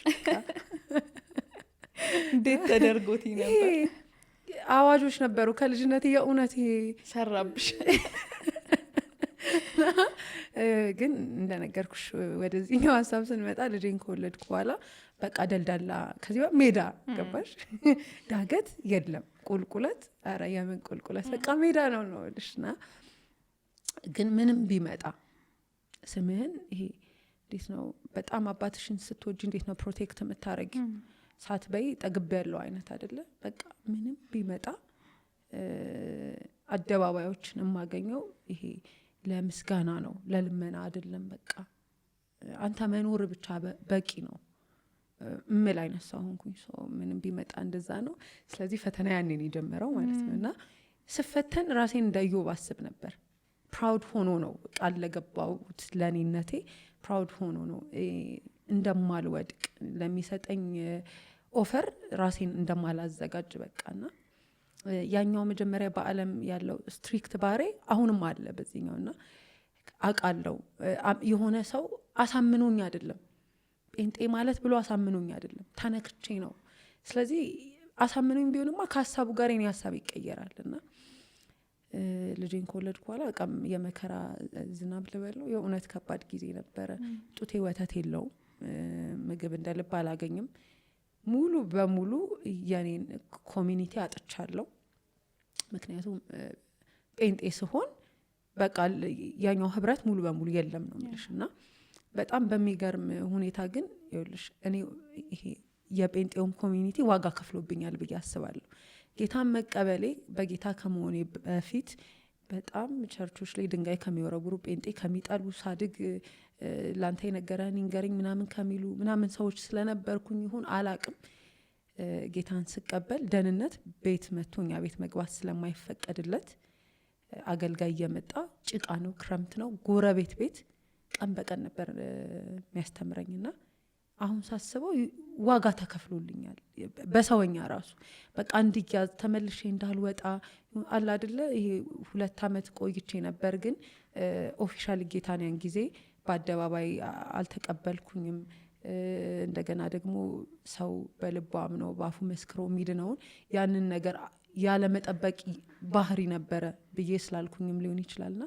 ቤት ድረስ እየመጣ ነበር ደህንነት የሚያስተምረኝና አራስ ቤት እያለው እግዚአብሔር ፕሮቫይደሪ እንደሆነ እግዚአብሔር እንደሚያበላኝ እግዚአብሔር እንደሚያጠጣኝ እግዚአብሔር እንደማያሳጣኝ ሰዎች መተው እንዲሉን አልፈቅድላቸውም ነበር ለልጄ ወተት ሲቸግረኝ ውሃ በጤና አዳም ነበር ማስፈላው እና እናቴ ብቻ ናት የምታውቀው የእናቴን ማውቅ አልጠላም ምክንያቱም ነገሮች ሲቀየሩ እመሰክራለሁ ላት ነበርና ውሃ ጤና አዳም አድርጌ ካልሲ አድርጌበት ምናምን አንድ ሌፕቶሚል ገዝቼ 6 ወር ተቀምጧል ቴብል ላይ አልቋል አዎ በቃ ሰዎች ሲመጡ እና ልጄ እንደማትሞት አውቃለሁ ምክንያቱም መሞትማ ቢኖርባት ያን ጊዜ በቂ ነበረ በቃ ምንም እንደዚህ አይነት ማንከራተት ውስጥ እንደማይከተኝ አውቅ ነበረ እኔም ኖርማል አመጣጥ እንዳልመጣው ማመን ጀመርኩኝ እግዚአብሔር ይወደኛል ማለት አንዳንድ ጊዜ ሰዎች በፕሮግራም ወልደው ያለ ፕሮግራም ያሳድጋሉ በእግዚአብሔር ፕሮግራም መምጣት ግን እንዴት መታደል ነው በቃ እንዴት የሚወድ አባት እንዳለኝ እንዴት እንዳልተለየኝ በጣም የሚወድ ወላጅ ያለው ሰው ዩኒቨርሲቲ ሲገባ አብሮት አይገባም በራስ ሄድ አብሮት አይሄድም ሲሰደድ አብሮ አይሰደድም የኔ ጌታ ሁሉም ቦታ ያለ ነው እና ይሄ ምህረት ተደርጎልኛል አሁን ያለኝ የሚኖረኝ ቀሪ ጊዜ እንዳልሞት ካደረገ መደበኛ ኑሮ አይደለም እኔ መኖር ያለብኝ ይሄ መተኛት ከዛ መነሳት ለምስክርነት እግዚአብሔር ይመስገን ምል ሳይሆን አመስግኜ ደግሞ ማስመሰግን ሴት መሆን የፈለኩ በቃና ይሄ እንዴት ነው መጠብቅ ነኝ ተአምራት ምናምን ብቻ አይደለም መኖሬ ብቻውን ለኔ ተአምር ይሆነልኝ ሴት ነኝና መዳኔን ማብራራ አይደለም በቃ አቃለው የት እንደምሄድ ስል ብቻ የሚሰማኝ ስሜት ነበርና ያ ነው ጓደኛ ማጣትን ሰዎች ከሰዎች መገለልን የሆነ በጣም በሚገርምሽ ሁኔታ ለምንድነው ሳታገቢ አረገሽ ነውረኛ ያለኝ ሰው አልነበረም አንቺ እንዴት ጴንጤ ሆንሽ ብሎ ግን ያለኝ ብዙ ሰው ነው ይሄ በየመንገዱ ያስቆመ የሚናገርሽ በጣም ይሄ ሙድ ያዘ የሚመስለው የሚያሾፍብሽ ምናምንና ልጅ አደገች ማለት ውሃውን እየጠጣች ምናምን እያለች 4 ወር ሲሆናት የላም ወተት አስጀመርኳት ወር ከምናምን ሲሆናት ወጣው መስራት ስላለብኝ እስኪሎች የሉኝም ስለዚህ በምንድን መስራት ያለብኝ ጸጉር ቤት ገባው ሙያ ተማርኩኝ ምናምን ልጅ 6 ወር ሆናት በረሃብ ነው በጣም በብዙ ይሄ እንዴት ነው ለአንዲት አራስ ሴት እንደሚዘጋጅ ሳይሆን እንደ ፋሚሊ እነሱ ባላቸው አቅም ከተዘጋጀው ላይ ነው ምበላው ከአባቴ ጋራ ያኔም በእንደዛ ሁኔታ ነኝ 4 አመት በጣም ትንሽ የሲሊ በሆነ መንገድ ተጣልተን አድጎ ነው የደረሰው እዚህ ጋርና አናወራም አንድ ቴብል ላይ አልበላም ምናምን ልጄ 6 ወር ሆናት ኮቪድ ገባ ልክ ጸጉር ቤት ስቀጠር ኮቪድ ገባና አሁንም ጀመርኩ ጸብ ምንድነው ደግሞ አላማ በቃ ምንድነው እንዴ አንዳንድ ጊዜ ለምን ሰርቼ ልብላ እንጂ አንተም ብዬ ለምን ተቸግሬ እታያለሁ ለምን ተርቤ እታያለሁ ለምን ፕሮቫይደሬ ነህ ብዬሃለሁ ለምንድነው መዋረደው ለምንድነው ወድቀው በቃ አሁን ልወድቅ ነው እና ልወድቅ ስል ደግሞ እንደ ሰው ታውቂያለሽ ፋይናንሻሊ ያጣው ይሄ እንዴት ነው ትምህርቱን ተማርኩኝ ስራ ጀመርኩ 1 ወር ሳይሞላኝ ኮቪድ ጸጉር ቤት ነው ቀድሞ የሴቶች ጸጉር ቤት ያዘጋው ልጄን ጥዬ ወደ አዲስ አበባ መጣሁኝ ስራ ፍለጋ ከዛ በደንብ ከባድ ሆነ በደንብ ይሄ እግዚአብሔር ይመግበኛል እግዚአብሔር ያኖረኛል እግዚአብሔር መልካም ነው ካፌ አይጠፋም ራብ ግን በዛ ልክ ነው በቃ እና በምግብ ቤት ሳልፍ ስራ ፍለጋ ስሄድ ምግብ ሲሸተኝ ራሱ በቃ ይሄ ወንድ ቦንኩ ወይ ደግሞ መለመን በቻልኩ አንተ ባትኖር እኮ መለመንም እችላለሁ ሌላ ነገርም ማድረግ እችላለሁ ትላንት ማደርጋቸውን በጣም ብዙ ሲስተሞች አውቃለሁኝ ተመልሼ መኒ ጀነሬት ማድረግበትን ብዙ መንገድ አውቃለሁ ጄሌ ገንዘብ ባይኖረኝ ሰዎች እኮ አሉ ክለብ መስራት እችላለሁ እኮ እኔ እንትን ማድረግ በጣም ብዙ እላለሁ ለራሴና አንተን ብዬ እኮ ነው በቃ አንተን ላለማዋረድ ነው ለምን ዝም ትለኛለህ ለምን መጨረሻ ላይ ፑል ቤት ስራ አገኘው ከአንድ ጓደኛዬ ጋር ለመቀጠር ስለፈራው አብረን ሄድን መንገድ ላይ ፕላን እያረኩ ሄድኩኝ በዛ ብር እንዴት ለልጄ እንደምልክ እኔ እንዴት እንደምኖር ምናምን በዛን ሰዓት የጓደኛዬ ጋር ተጠግቼ ነው ያለሁት ሱቅ አላት በመስኮት ነው መውጣ በመስኮት ነው መገባ አከራይ ልታየኝ አትችልም ማታ ሽንት ቤት አልጠቀምም እና የነበረው ስቃይ ቀላል አይደለም እነሱም ይሄ የጀመርሽውን ድራማ አቁሚ ጌታ ምትዩን ተሻርፈሽ ብዙ ምታቂነሽ ብዙ ቲያትር ተምሬ ነበር ምናምንና ብዙ መስራት ትችያለሽ የቢራ ማስታወቂያ ሰርቻለሁ ከዛ በፊት ምናምን ኔትወርክ አለሽ ተመለሽ ምናምን ይሉኝ ነበርና አልመለስም እና አዲስ እረኛ ከብታ ያስተኛ ምናምን ያሉ ሙድ ይዙብኝ ነበር ግን በቃ ተጠብቀው ነበር ይሄ ባይብል ላይ አብርሃም ይሁን ኢዮብም ይሁን ፐርፐዝ ያለው ችግር ተቸግረዋል ግን ባለጠጋ ናቸው ነው የሆኑት የሆነ ሳት ችግራቸው ከጌታቸው ጋር አላቆራረጣቸው እንደገና ደግሞ ችጋራም ሆኖ አልቀሩም ሁሌ ነው መላቸው የኔ ይሄ ፓዝ ያልፍና እኔ ባለጠጋ ሴት ነኝ እና እግዚአብሔር የሆነ አይነት ሀቢት በቃ ልምምድ ያለማመደኝ ነው ይሄ ሳገኝ ብቻ ማመልከውና ማመሰግነው አምላክ የለኝም ልጄን ሲምር ብቻ አይደለምና በሁሉም ሁኔታ ውስጥ እማልተው አባት አለኝ እሱም የማይተወኝ እላቸዋለሁና እነግራቸዋለሁ ጌታ እንደሚረዳኝ እንደምቆም ትልቅ ቦታ እንደምደርስ ምስክርነት እንደሚኖረኝ ምናምንና ይሁንልሽ በቃ ይሉኛል አይነት ታው ልታረዝኝ ብንሆነ አይነት እና በቃ በዛ መሀል ፑል ቤት ስንሄድ ግን የመጨረሻ ቀን ነው ያኔ ሰውየው እኔን መቅጠር አልፈለገም አብራኝ ሄደችውን እያየዋት ይደልላሉ ላ ኮሚሽን አለው የሳሙና አለው የታክሲ አለው ይላታልና እኔ እኮ ነኝ ስላይ እዚህ ወንዶች ስለሚመጡ ቆንጆ ሴት ይሄ ፊዚካሊ ምናምን ቆንጆ ነው የምንፈልገው አለ። ያን ቀን የምር ነው በቃ ከጌታ የተጣላሁት። መንገድ ላይ ከእሷ ጋር አብሬ እየተመለስኩ የሚገርምሽ ግን ሰው በጌታ ከሆነ በኋላ ኔጌቲቭ መሆን አይችልም። በቃ እንደዛ ነው የሚሰማኝ። ምክንያቱም እቺ ልጅ ከሌላ ሀገር ነው የመጣች፣ ከደሴ ነው የመጣች፣ መንገድ አታውቅም።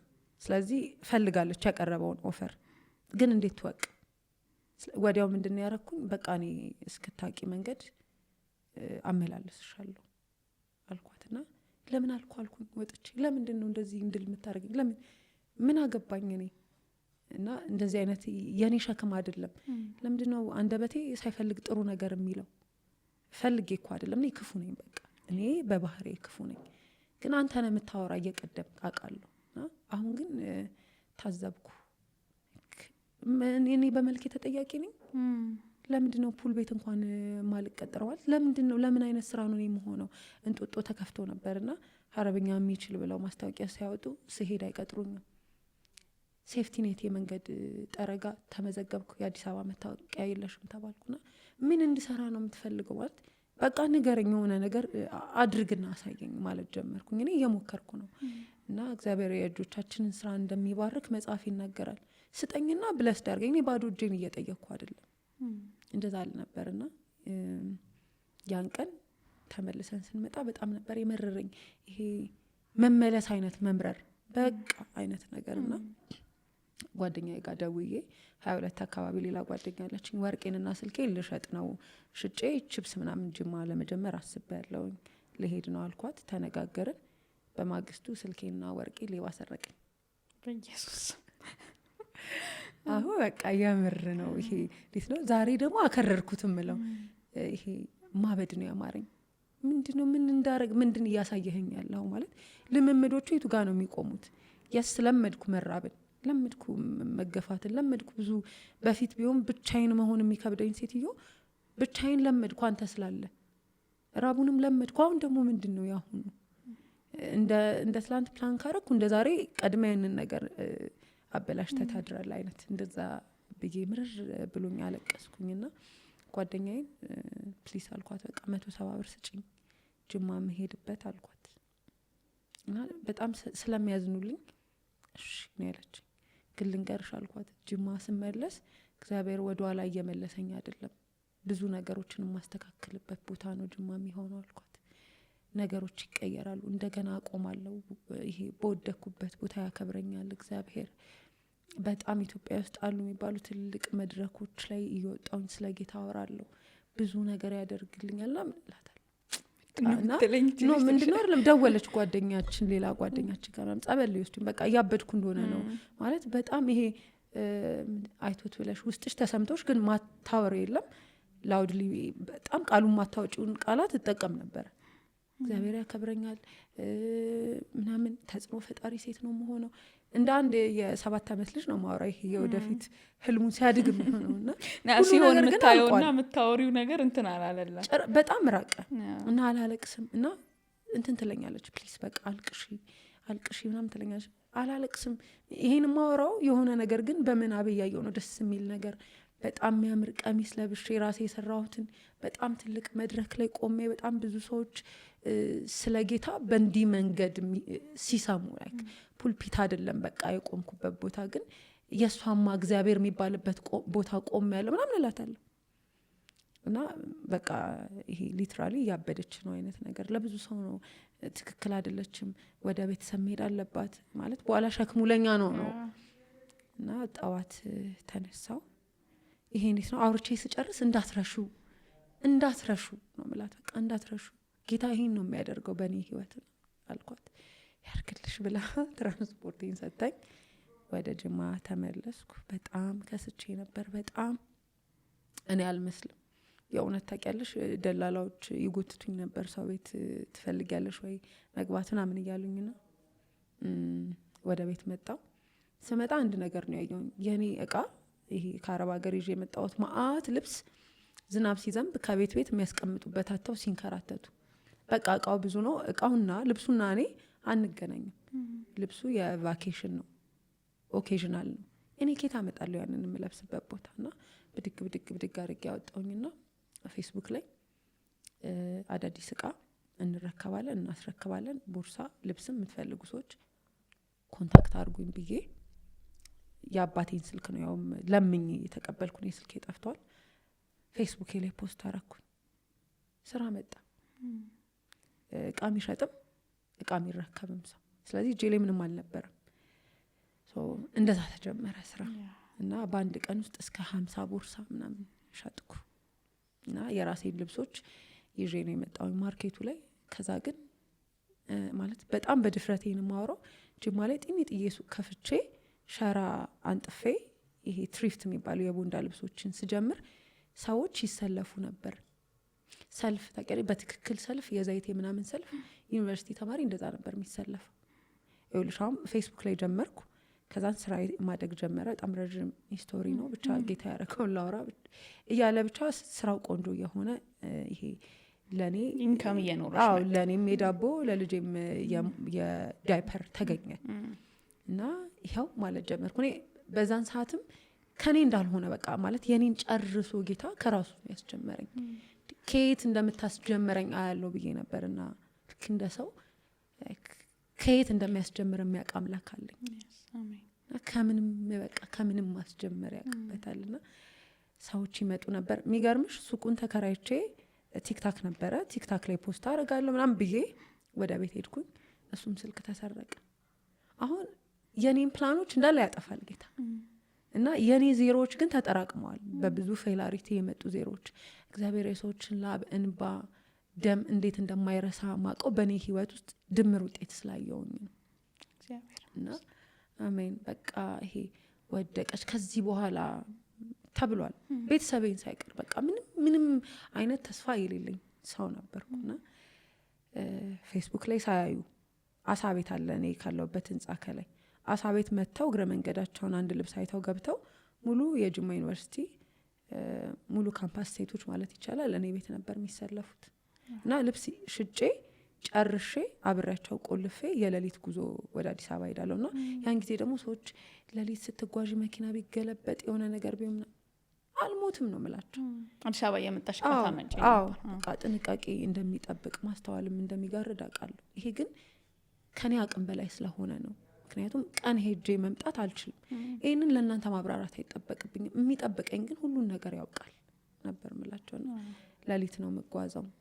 ብዙ አደጋዎች አጋጥመውኝ ያውቃሉ። በሌሊት ጉዞ መኪና ስቶ ሄዶ ያውቃል። ከመኪና ሰዎች እየዘለሉ ወርደው ተፋፍቀው ቆስለው ምናምን እኔ እንቅልፍ ወስዶኝ መኪናው ከቆመ በኋላ መኪና ውስጥ ተገኝቻለሁ። ምንም ሳሉ ጭራሽ ተቀስቅሽ እና እንዴት እንደመጣውና አንዳንድ ነገሮች ለማውራት ራሱ አይመቹም። በእንደዛ ሁኔታ ውስጥ አለፍኩኝ። ብዙ የእግዚአብሔር ማዳን የስ በጣም ብዙ ልጄ ማደግ ጀመረች። ከዛ በኋላ ግን ውስጤ ምንድነው መምጣት የጀመረው ወላጅ አባቴ ይቅርታ ማድረግ እንዳለብኝ። እኔ ራሱ ትጨርሽብኛለሽ ብዬ ንግግራችንን ወደ ኋላ መልሼ እጠይቅሻለሁ ብዬ ነበር። ይሄ መነካት እዛ ጋር ኢምፓክት አልፈጠረም ወይ አባትሽ ጋር እያልኩ ነበር። ይሄ አባቴን አይበት የነበረው አይን ተቀየረ ማለት ይሄ እንትን ነበርኩኝ። ይሄ ምንድነው ስሙ ብሌም አድራጊ ነበርኩ።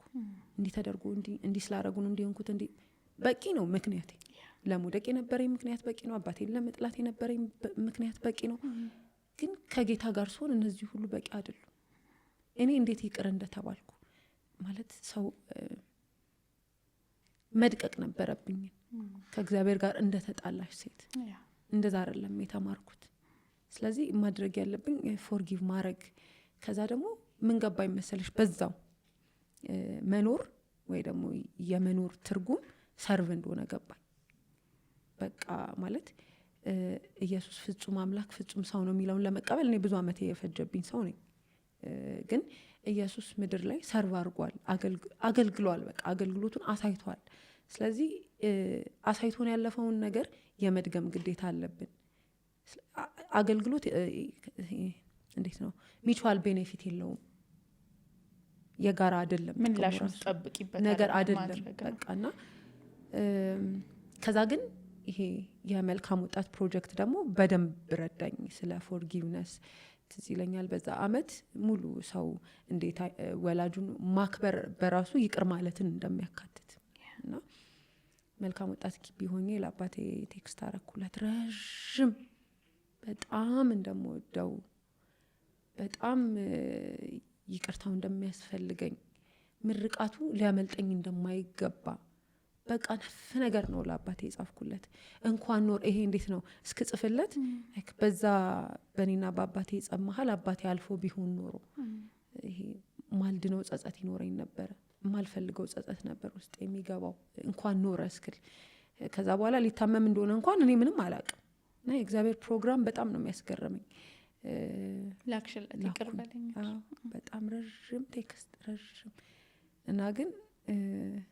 እንትን አላመነም አባቴ በይቅርታዬ ላይ አላመነም ይሄ እንዴት መሰለሽ ልጄ እዛ ቤት ናት እኔም እዛ ቤት እየኖርኩኝ ነው ስለዚህ ፋይናንሻሊ ስትሮንግ ስሆን አሁንም እመለሳለሁ ድጋሚ ይሄ ይቅር ወዳላለችው ምህረት እንደዛ ነበር የሚጠብቀው እና በዛ መሀል ስራው ትንሽ ማደግ ሲጀምር እግዚአብሔርን ስጠኝና ልስጥ ነበር ይሄ ሰርቭ ላርግ በቃ ስጠኝ ላሳይ ያደረክልኝን ላውራ ይሄ ፍቅርህን መለሰልሽ ግን ምን አለሽ አባቴ እኔም በጣም ወድሻለሁ ልጅ ያለኝ ማለት ነው ከዛ ተመልሼ እስክመጣ 7 ቀን አልቆ እስኪመጣ የነበረኝ ጉጉት ማለት ነው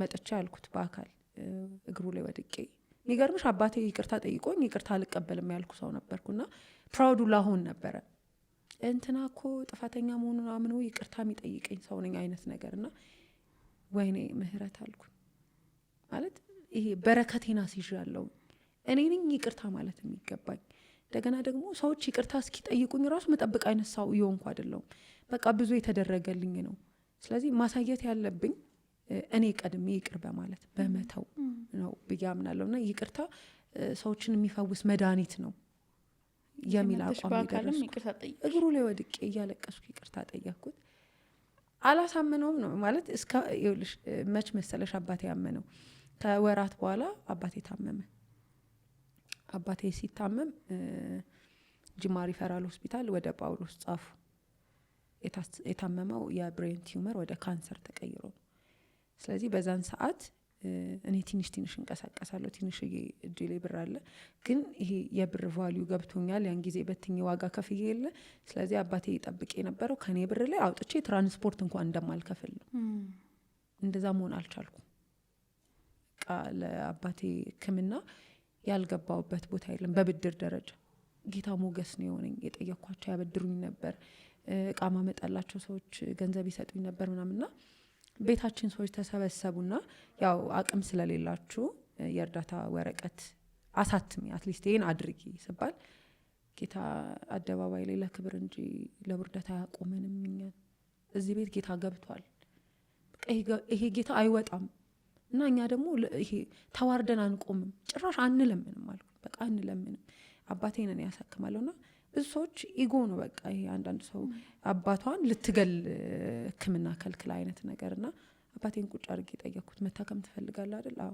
እግዚአብሔር ፕሮቫይደር ነው የዚህ ቤት ራስ የዚህ ቤት መጋቢ ከዚህ በኋላ አንተ ብትደክም ማይደክም እግዚአብሔር አለ ታናናሽ ወንድሞች አሉ ትምህርት አያቆሙ አንራብም እንኖራለን እግዚአብሔርን ታምር አውቃለሁ እኔ እጁን አውቃለሁ ስለዚህ ይሄ አንደኛው ራሱን የሚያብራራበት መንገድ ነው እኛ ቤት ውስጥ የሚገባበት መንገድ ነው እስከዚህ ሲዝን ድረስ ጌታን አላገኙም አይደል ፋሚሊዎችሽ ሶ ይቅርታሽን ይሄ የተሰጠሽን ሀርት በተግባር የምታሳይበት ታይም ጊዜ yes እና ኬት ታመጫለሽ ነው ያለኝ እግዚአብሔር ይሰጣል አልኩት ወደ ጳውሎስ መጣን የብሬን ቲዩመር ካንሰር ትልቅ ብር ነው የሚጠይቀው መድኃኒቶቹ ውስጥ አይገኙ ምናምን ግን ገንዘብ አገኛለሁ አላቅም ሁላ መችና እንዴት እንዳገኘው አላቅም ግን በቃ እሰራለሁ በጣም እየተባረኩ ነው ከዛ ለሕክምና አውላለሁ አስቤዛ ገዛለሁ ልጄ ያደገች ነው ለኔና ለልጄ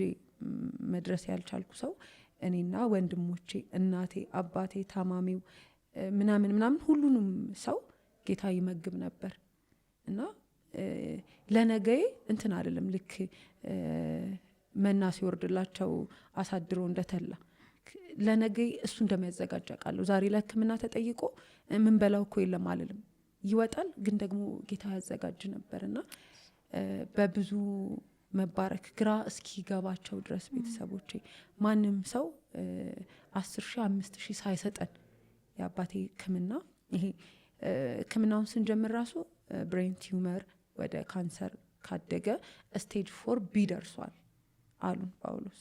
ስለዚህ መዳን አይችልም፣ መዳን ካለመቻል በላይ የ6 ወር እድሜ ነው ያለው አሉኝ ማለት ነው።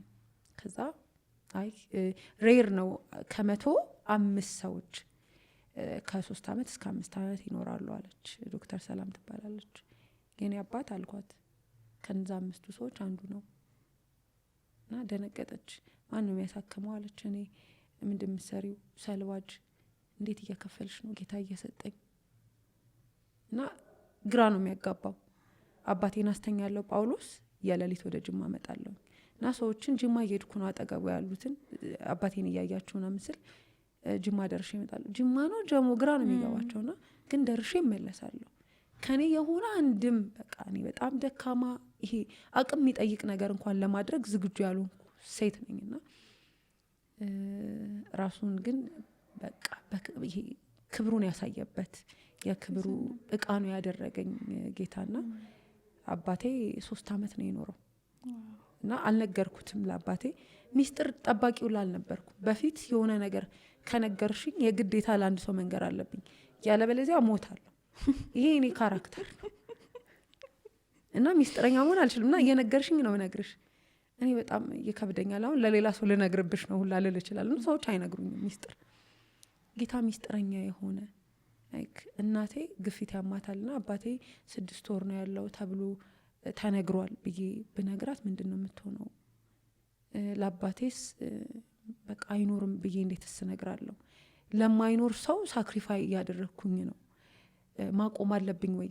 በቃ ዝም ብለን እኔ ምንም አይነት ኬሞ አይውሰድ፣ ከጌታ ነው ማወራ። በቃ ነገ ይሄን ያክል ብር ማላገኝ ከሆነ ጌታ አው በቃ ይታመምና ይሙት ብሏል። ይሄ ብቻ ያንቺ ኤክስፒሪየንስ ነው፣ በቃ ስፒሪቹዋል ኤክስፒሪየንስ ሆኗል። ጠዋት ግን በጌታ ያልሆኑ አብረውኝ የሚሰሩ እዛ እኔ ሱቅ ያለበት አካባቢ የሚኖሩ ምናምን ልጆች አሉና ይገርምሽ ቦርሳዬን ከፍትና ይሄው ምንም ብር የለኝም፣ ነገ አዲስ አበባ ልሄድ ነው 35 ወይ 40 ሺህ ያስፈልገኛል፣ ዛሬ አባቴ ኢየሱስ 40 ሺህ ብር ይሰጠኛል፣ 40 ሺህ ብር ነው ከዚህ ሱቅ ሰርቼ የምወጣው እላቸዋለሁ። እና ሱቅ እገባለሁ እና ይደውሉልኛል። 1 ሰዓት ሆነ ሜርሲ አትወጪም ሲሉኝ 39,500 ሰርቻለሁ በትክክል። አሁን ሲያዩት ይሄ እንዴት ነው ደስ ይለኛል። እንኳን ያኔ በዛ ልክ አመንኩ። 500 ስለጎደለኝ አልወጣም፣ 500 አንድ ቦዲ እስክሸጥ እየጠበቅኩ ነው እላቸው ነበርና ይህንን ማመን ራሱ ከኔ አይደለም እግዚአብሔር ረድቶሽ የስ እና 40 ሺህ ካልኩ 40 ሺህ 30 ሺህ እና ለጉዳይ ነው ላብራራለት ሰው እንኳን ይራራል አይደል? እና ያንን ገንዘብ ይዤ ጠዋት ሄዳለሁ አባቴ ጋር።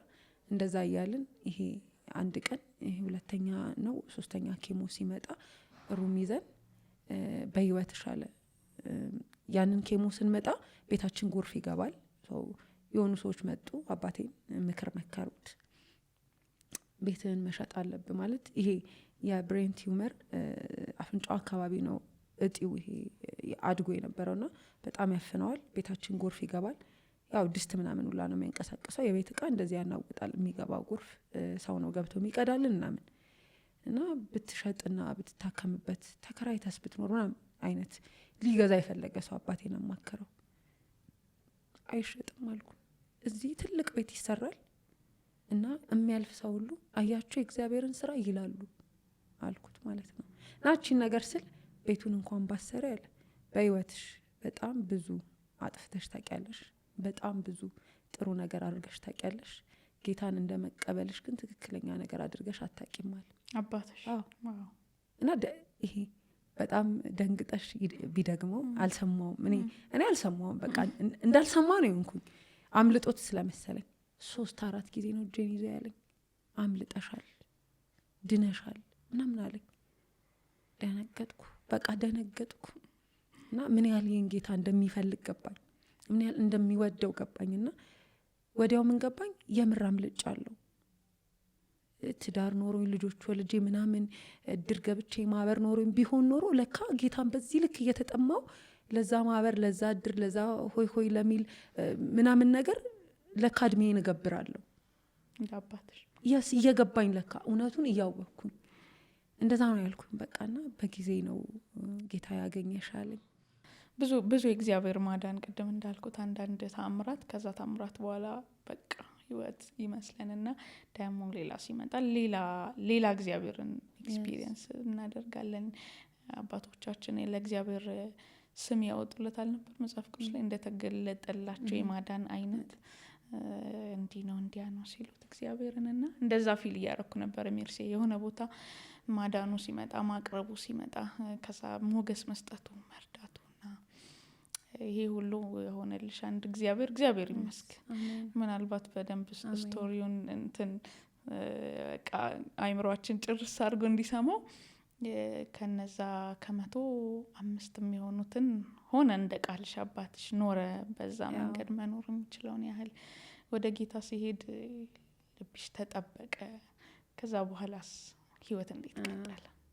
ያልሽ እንትን ነው ከአባቴ ልክ በጣም በታመመ ሰዓት ጌታን አወራሁት። ማለት ካሳ ፈልጋለሁ አባቴን ሳልክስ እንዲያልፍ አልፈልግም እና ካሳ ፈልጋለሁ ብለው ነበርና አባቴ የቤት ጥያቄ ያለበት ማለት ይሄ እንደዚህ አይነት ቤት መስራት ፈልጋለሁ ብሎ ያስቀመጠው ቤት አለና ያ ነው ካሳዬ ብዬ ያሰብኩ። እንደሚሞት አውቃለሁ ምናምን ግን አንድ ቀን እግሩን ዘርግቶ እግዚአብሔር እኮ ረዳኝ፣ እግዚአብሔር እኮ አየኝ። ሰው በልጁ እንዳለ መክሰር መታደል የለም። በቃ መሞት ማንም የማይቀር ነው። ይሄ እንዴት ነው አድንልኝ ብቻ አይደለም በመሞት ውስጥ እናቷን አታ እግዚአብሔርን የባረከችን ሴት አስታውሳለሁና እንደዛ አይነት መባረክ እንድባርክ እና በቃ እድል ስጠኝ ብለው ነበርና 3 አመት ኖረ። በ11 ወር ቤታችን አለቀ። ቤቱን ተሰራ። ቤቱን ጌታ ሰራ። በቃ እኔ ከኔ ምንም የሆነ ነገር አልነበረም። እንዴት ተሰራ እንዴት አለቀ ምናምን የሚለውን ይሄ በዙሪያ ያሉ ሰዎች ጓደኞቼ ምናምን የከፈልኩትን ዋጋ እነሱ እንደ ሰው ያስባሉ። እኔ ግን ያንን ለማድረግ ራሱ መታደለኝ ነው ማየው። እና ይሄ አንዳንዴ ቀስ ብለሽ ያልቃል ምናምን ሲሉኝ እኔ ስለነበርኩ ማቀው ከ3 እስከ 5 አመት ብቻ እንዳለው ምን እላቸው ነበር ለነፍስ ነው ሲሉኝ አው ለነፍስ ነው። ይሄ ሁል ጊዜ ቤታችንና ቤተሰባችን በማጣት ውስጥ እንደው እግዚአብሔር ቢረዳቸው እንደው የነሱ መከራ መች ነው የሚያበቃ የተባሉን ሰዎች ነን። እግዚአብሔር ረዳቸው እኮ ተብሎ ሳይነገር ማኛ ቤት ድንኳን አይጣልም ብል ነበር እና ይገርመኛል። በቃ ቤታችን ገና አለቀ። አባቴ ግንቦት 4 አረፈ። አባቴ የሞተ ቀን እውነት ለመናገር ከዚህ በጣም ከሚያለቅሱ ወገን አልነበርኩ። ማለት ይኸውልሽ እኔ አባት አለኝ። ምድር ላይ ያለው አባቴ ባርኮኛል፣ መርቆኛል። እግዚአብሔር ነው እድል የሰጠኝ። አክሲደንታል ሞቶ ቢሆን ኖሮ እንደገና ደግሞ እግዚአብሔርን ባያውቅ ኖሮ ስለ እግዚአብሔር ባያይ ኖሮ እኛ ቤት የሆነው ነገር ሁሉ እሱ ከሞተ በኋላ ቢመጣ ኖሮ ምናለ አባቴ ይህችን ነገር ቢያይ ምናለ አባቴ ይህን ነገር አይቶ ቢያልፍ ከሚሉ ነበር መሆነው። እንደዛ ስላላደረገኝ እግዚአብሔር ስላልቆምን ማንም ይፈጠራል ይኖራል ደግሞ ይሞታል እና የማይሞት አምላክ አለኝ እና ሰዎችን ተጽናኑል ነበረ ሰዎች ለማጽናናት እኔን ሲመጡ። ምክንያቱም ያለኝ ትልቁ የኔ ድግስ ይሄ ለቅሶ ነበር። ስለ ጌታ ማወራበት ሰዎች ያስደነገጣቸው ኢቭን ሲያለቅሱ ምን ነው ይሄ የሷን ድካም እንኳን ብታይ ይሄ እግዚአብሔርን እንዲለፍታ ደክማ ሳይድንላት ምናምን ሲሉ ኖ እል ነበር፣ አስቆም ነበር። እግዚአብሔር ሊመሰገን የሚገባው አምላክ ነው። በየትኛውም ሁኔታ ሉዓላዊ ነው። በቃ የደከምኩት ራሱ ድካም ሰርቭ ከማድረግ ነው። ደግሞ ይሄ ጥያቄ ነው። በቃ ስጠኝ ልስጥ ብዬ ነው የሰጠኝ። ከየት አመጣ? ይህንን ያደረገው እኮ ሰው ቢሆን አልኳቸው ልጅ አይደለም ሆኖ አባቴ አይደለም ምለው ባሪያ ሆንለታለሁ። እና በጣም ነበረ መጽናናቴ የሚያስገርማቸው የነበረ። ሰዎች ተቀምጠው ስለ ጌታ የመስማት እድል ነበራቸው ከኔ። በጣም ነበር ማወራ። እግዚአብሔር እኮ ረዳን፣ እግዚአብሔር አገዘን። አባቴ አሁን የት እንዳለ አውቃለሁ። በቃ ተረኛ ሆንኩ፣ እድለኛ ሆንኩ ያንን ለማለት ነው። እንኳን በቃ ብሎ ወሰደው አልኩኝ። እንደውም እኔ ቤቱን እስክሰራ ብዬ ሰልፊሽ ሳልሆንበት አልቀርም። ለምን በጣም ፔንፉል ነው ህመሙ። እንኳን ሄደ፣ ወደ እረፍት ነው የሄደው፣ ወደ አባቱ ነው የሄደው። እኔም አባት አለኝ ማለት ጀመርኩኝ። እና አባቴ ካለፈ በኋላ ጌታ እስካሁን እዛ ቤት ፕሮቫይደር ሆኖ ለጓደኞቼ እንደነገርኳቸው እንዴት ነው ጅማ መሄደው ትላንት ከነበረው እያጠራው ልመጣ ስለሆነ ነው፣ ከወደኩበት ከዛው ሊያከብረኝ ስላሰበ ነው እላቸው ስለነበር ለቅሶም ሲመጡ ቤት መስራት አባቴ ማሳከሜ ምናምን እነሱ ነበሩ በነገሮች ላይ ምስክርነት የሚሰጡ። እንዲህ ትል ነበር፣ እንዲህ ብላ ነበር፣ እንደዚህ ተማምና ነበር፣ እንደዚህ ተደግፋ ነበር። ምክንያቱም መሞትን የማያስመኙ ምሽቶችን ሳላልፍ ቀርቼ አይደለም። እግዚአብሔርን ማማረር የሚችል አንደበትም አፌ ላይ አለ። ሞትም ህይወትም ምላስ ላይ ነው አይደለ? የኔ አፍ ስለ ጌታ ክብር ብቻ ነበር የሚያወራውና አከበረኝ፣ አቆመኝ፣ ሰው አረገኝ። ሰዎች ለምክር ወደ እኔ የሚመጡ ሰው ሆንኩኝ። ከእሷ ጋር አትታዩ ተብዬ ነበረ ሳላገባ በመውለዴ። እኩዮቼን እንኳን ቤተሰቦቻቸው እኔ ጓደኛዬ ናት፣ ይቅርታ ሜርሲ ልጄ ከአንቺ ጋር እንድትውል አልፈልግም ምናምን ብላኝ ታውቃለች። እና አሁን በጣም ብዙ ሰዎች ለምክር ወደ እኔ የሚመጡ ሰዎች አረገኝ፣ አከበረኝ። እና እኔ ቃል ይሄ እንዴት ነው ወጥቼ አለመናገር የምችልም አይደለሁም። እንዴት ብዬ ሌላ ህይወት የለኝም። እና በእንደዛ ሁኔታ አባቴ አረፈ። ታናሽ ወንድሜ አባቴ ባረፈ በ2 ወሩ ነው ታሰረ። እዛው በእስር ቤት ጌታ አገኘው። ትዝ የሚለኝን ነገር የምነግርሽ ወንድሜ ሲታሰር ሰዎች አባቴ የሌለው ልጅ አሁን ነገ ማን ያስፈታዋል? ይሄ ያ ቤት አሁንም ጀመረ መመሰቃቀል ሲሉ የሚገርምሽ ይስማማኛል። ችግር ማለት የሆነ ነገር አፕን ሲያደርግ እደሰታለሁ። ጌታ ደግሞ ጌታ ሌላ ታምር ሊያደርግ ነው። በጣም ነው ደስ የሚለኝ። ፐርፐዝ ነው እንዳልኩሽ። እና ወንድሜ ሲታሰር የ18 ዓመት ልጅ ምናምን የ11ኛ ክፍል ተማሪ በጣም እልህኛ፣ ግትር፣ ጴንጤ ሲባል የሚሳደብ ምናምን ነው የሆነው። እና ወንድሜ ሲታሰር እግዚአብሔር አሁን ሊያማክረው ነው አልኩ። በቃ ማለት ወዳጅ መጥፎ ምክር ጥሩ ቦታ ይመክርሻል። በጣም መጥፎ ምክር ደወረስት መመከር የሌለብሽ ምክር እየጋበዘሽ ነው የሚመክርሽ። ጥሩ ምክር እግዚአብሔር እስር ቤት ይመክራል። እና በቃ አሁን ማንም በማይረዳው ቦታ አስቀምጦት ሊመክረው እንደሆነ ገባኝ። ምክንያቱም እኔና ጌታ እንዴት በበረሃ እንደተመካከርን ስለማቅ። እና ለወንድሜ ሄጄ እንዳፈራ አሁን አባት የለህም አይደል? አባት ሞታ አይደለ? ጎደለባ አይደለ? አሁን ከዋና አባት ጋር ልትገናኝ ነው። አሁን አባት ሊመጣ ነው፣ ልታውቀው ነው። በቃ ማለት አሁን ዘላለማዊ አባትን ትተዋወቃለህ ምናምን ብዬ እስር ቤት ላይ ቆሜ አወራለሁ። ልጠይቀው ሄጄና በህልሜ ወንድምሽ ነፃ ነው፣ በነፃ ይፈታል የሚል ህልም አየሁ። እንደዚህ ክሊር የሆነ ህልም ነው ያየሁት። ለሁሉም ሰው ነበር ምነግረው። ሊፈረድበት እኮ ነው። በጣም ትልቅ ፍርድ ነው። በትልቅ ወንጀል ነው ምናምን የተያዘው። እዛ ወንጀል ውስጥ እንደሌለ እኔም እሱም እናውቃለን። ግን የበለጠ ደግሞ ያብራራል። ሆሊ ስፒሪት ነው ህልም አይቻለሁ። እና ለሰዎች ወንድሜ እኮ ይፈታል፣ ነፃነ በነፃ ትወጣለ ብሎ ጌታ ማታ ነገረኝ ቻለና ነው እብደቷ የሚቆሙ አይነት ብሎ የሚሰማሽ አለ። ይሄ እንዴት ነው ሰው እኮ አለማወቅ ጥሩ ነው የሚለሽም ሰው አለ። አሁን ስለ ህግ እኮ ስለማታውቂና አለማወቅ ጥሩ ነው ምናምን፣ ግን ከተጠያቂነት ግን አያድነው አይደለ? የኔ አለማወቅ እወደዋለሁ ማለት ይሄ ጌታ ነው። ድምፁን አውቃለሁ፣ ልጁ ነኝ፣ ሰምቻለሁ። ሌላ ማንም ሊለኛሽ ሰይጣን መጥቶ በህልምሽ ፖዚቲቭ ወሬ፣ ጥሩ ነገር፣ ዜና ሊነግርሽ አይችልም።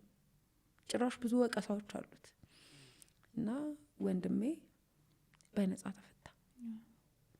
እና በቃ ወደ ቤት እናንተ ሂዱ አልኩኝ። ወንድሜን የአክስቴን ባል አክስቴን ምናምን እኔ ቸርች ልግባ ብዬ አልኩኝ። ከዛ ሄደ ወደ ቤት። ማታ ስመጣ ምን ሆነሽ ነው ግን ጥለሽኝ ሄድሽ፣ ያ የነገርሽኝን ኢየሱስ እፈልገዋለሁ አለ።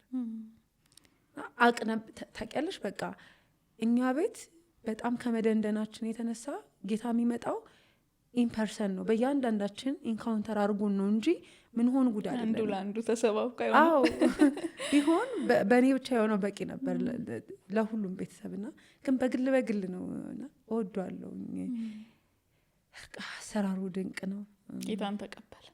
ወንድሜ ጌታን ተቀበለ፣ ተፈታ። ከዛ በኋላ ነገሮች አልተቋረጡም። ማለት ይሄ ከባድ ነገር ሲመጣ በደስታ ነው የምጋፈጥ። ደግሞ አሁን ጌታ ሌላ ነገር ሊያደርግ ነው። ምክንያቱም ይሄ አያንቀላፋም፣ አይተኛም፣ በስራ ላይ ነው እና ቦንዳ ቤት ሰራ ነበር። ይሄ ኢንተርቪው ሰጠው ማለት በቃ ከዛ በኋላ መቆየት አልቻልኩም። እንዴት እንደሆንኩ ታውቂያለሽ? መክሊቱን እንደቀበረ ሰውዬ ማለት በቃ ስለ ጌታ ማወራበት ጊዜ አሁን ነው ማለት ምን እየጠበቅኩኝ ነው? በጣም ብዙ ሰው ጊቭ አፕ አድርጉ። በጣም ብዙ ሰዎች እኔ ሴቶችን አገኛለሁ በስራዬና ትዝ ይለኛል አንድ ቀን አንድ ሴትን እዮብን አላየሹም? ይቀስብኝ ነው በለሆሳስ ነው ያልኳት። መከራ ያልፋል እዮብ እንዳጠሪልኝ አለች። እዮብ አሁን ቢኖር ጊቭ አፕ ያደርጋል አለችኝ ማለት ነው። ከዛ አቃተኝ ከዛ በላይ ዝም ማለትና ያው ባለ ሱቅ ነኝ ደና ቦታ ላይ ያለሽ ሴት ነኝ ምናምንና እዛው ጅማ ሱቅሽ ቀጠለ፣ ቤቱ ተሰራ፣ በቃ ስቴብል አደረግሽ እዛው ፋሚሊ ጋር ልጅሽ አለች። እና ሱቄ መመካከሪያ ሆነ። ተማሪዎች ሲመጡ ዝም ብለው እንኳን እየተመላለሱ ልብስ ከገዙ ለምንድነው ሁሌ ልብስ የምትገዡ? የሆነ እርካታ ጎሉሻል ምናምን እያልኩ ማስቀመጥ ሰው ሆንኩ። ለምንድነው እንትና እንደዚህ የሆነችውና በደንብ ከወጣቱ ከሴቱ ጋር መገናኘት ማውራት ስጀምር በጣም ብዙ ልጆች ተስፋ የቆረጡት በጣም በጤንኒጥ ሲሊ በሚባል ለኔ ነው፣ ግን ለነሱ በጣም በቂ ነው ለመሞት። እና ታሪኬን ነበር ሼር ማድረገውና ከመሸጡ ይሄ የኔን ታሪክ መናገር እና የሚጸጸቱ የሚያለቅሱ ልጆች ሰው በዚህ እያለፈ ነው እኔ እንደዚህ የሆንኩት ምናምን ሲሉ እንደታጠርኩ ገባኝ። ዓለም ሁሉ ይስማ በቃ የጌታን ማዳን። ተስፋ የቆረጡ ሰዎች ይህንን ጌታ ማወቅ አለባቸው። ወንጌል በተለያየ መንገድ ነው የሚሰበከው። እኔ አንተን ማውራት አለብኝ። አሁን ጥሩ የሚባል ቦታ ስደርስ ላፍርብ ነው ወይ? ትላንት ርቦኝ ነበር ስል ገና ለገና በትላንት የሚያሸማቅቀኝ ሰው ይመጣል ብዬ ምን እየጠበቅኩ ነው ብዬ አልኩኝ። ከዛ ነው የመጣሁት። ከረዥም ጊዜ በኋላ ወደ ሚዲያ መጣሁ። ከዛ በኋላ በጣም ብዙ ሰዎች ምስክርነት ይሰጡኝ ነበር እየደወሉ የእውነት ከተለያየ ሀገር ኢንተርቪውን ከሰሙ በኋላ ይሄ ባክ ያደረጉ ክርስቲያን ወጣቶች ምናምን እና እየሰራ እንደሆነ ገባኝ። አንድ ሰው እንኳን ለመዳን ምክንያት ብሆን፣ ምክንያቱም እኔ አንድ ድኜ የኛ ቤት እንዴት ሚዝረብል ከመሆን እንደወጣ እንዴት ምድራዊ በረከትም እንደተዋረክን ጭምር አውቃለሁና በዛ ምክንያት እግዚአብሔር ይመስገን።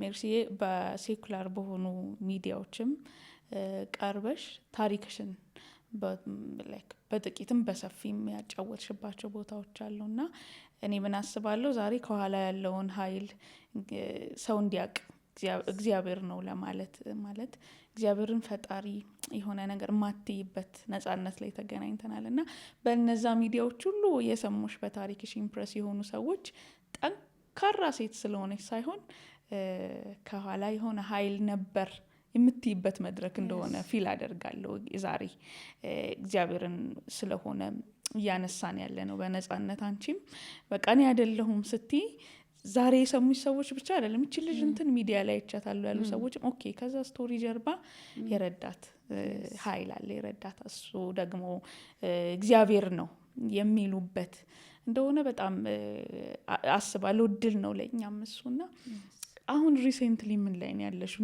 እንዴት እየሆንሽ ነው? እስቲ ንገሪኝ። ከዚህ በፊት ሚዲያዎች ላይ አውርቻ ቃለውኝ ማለት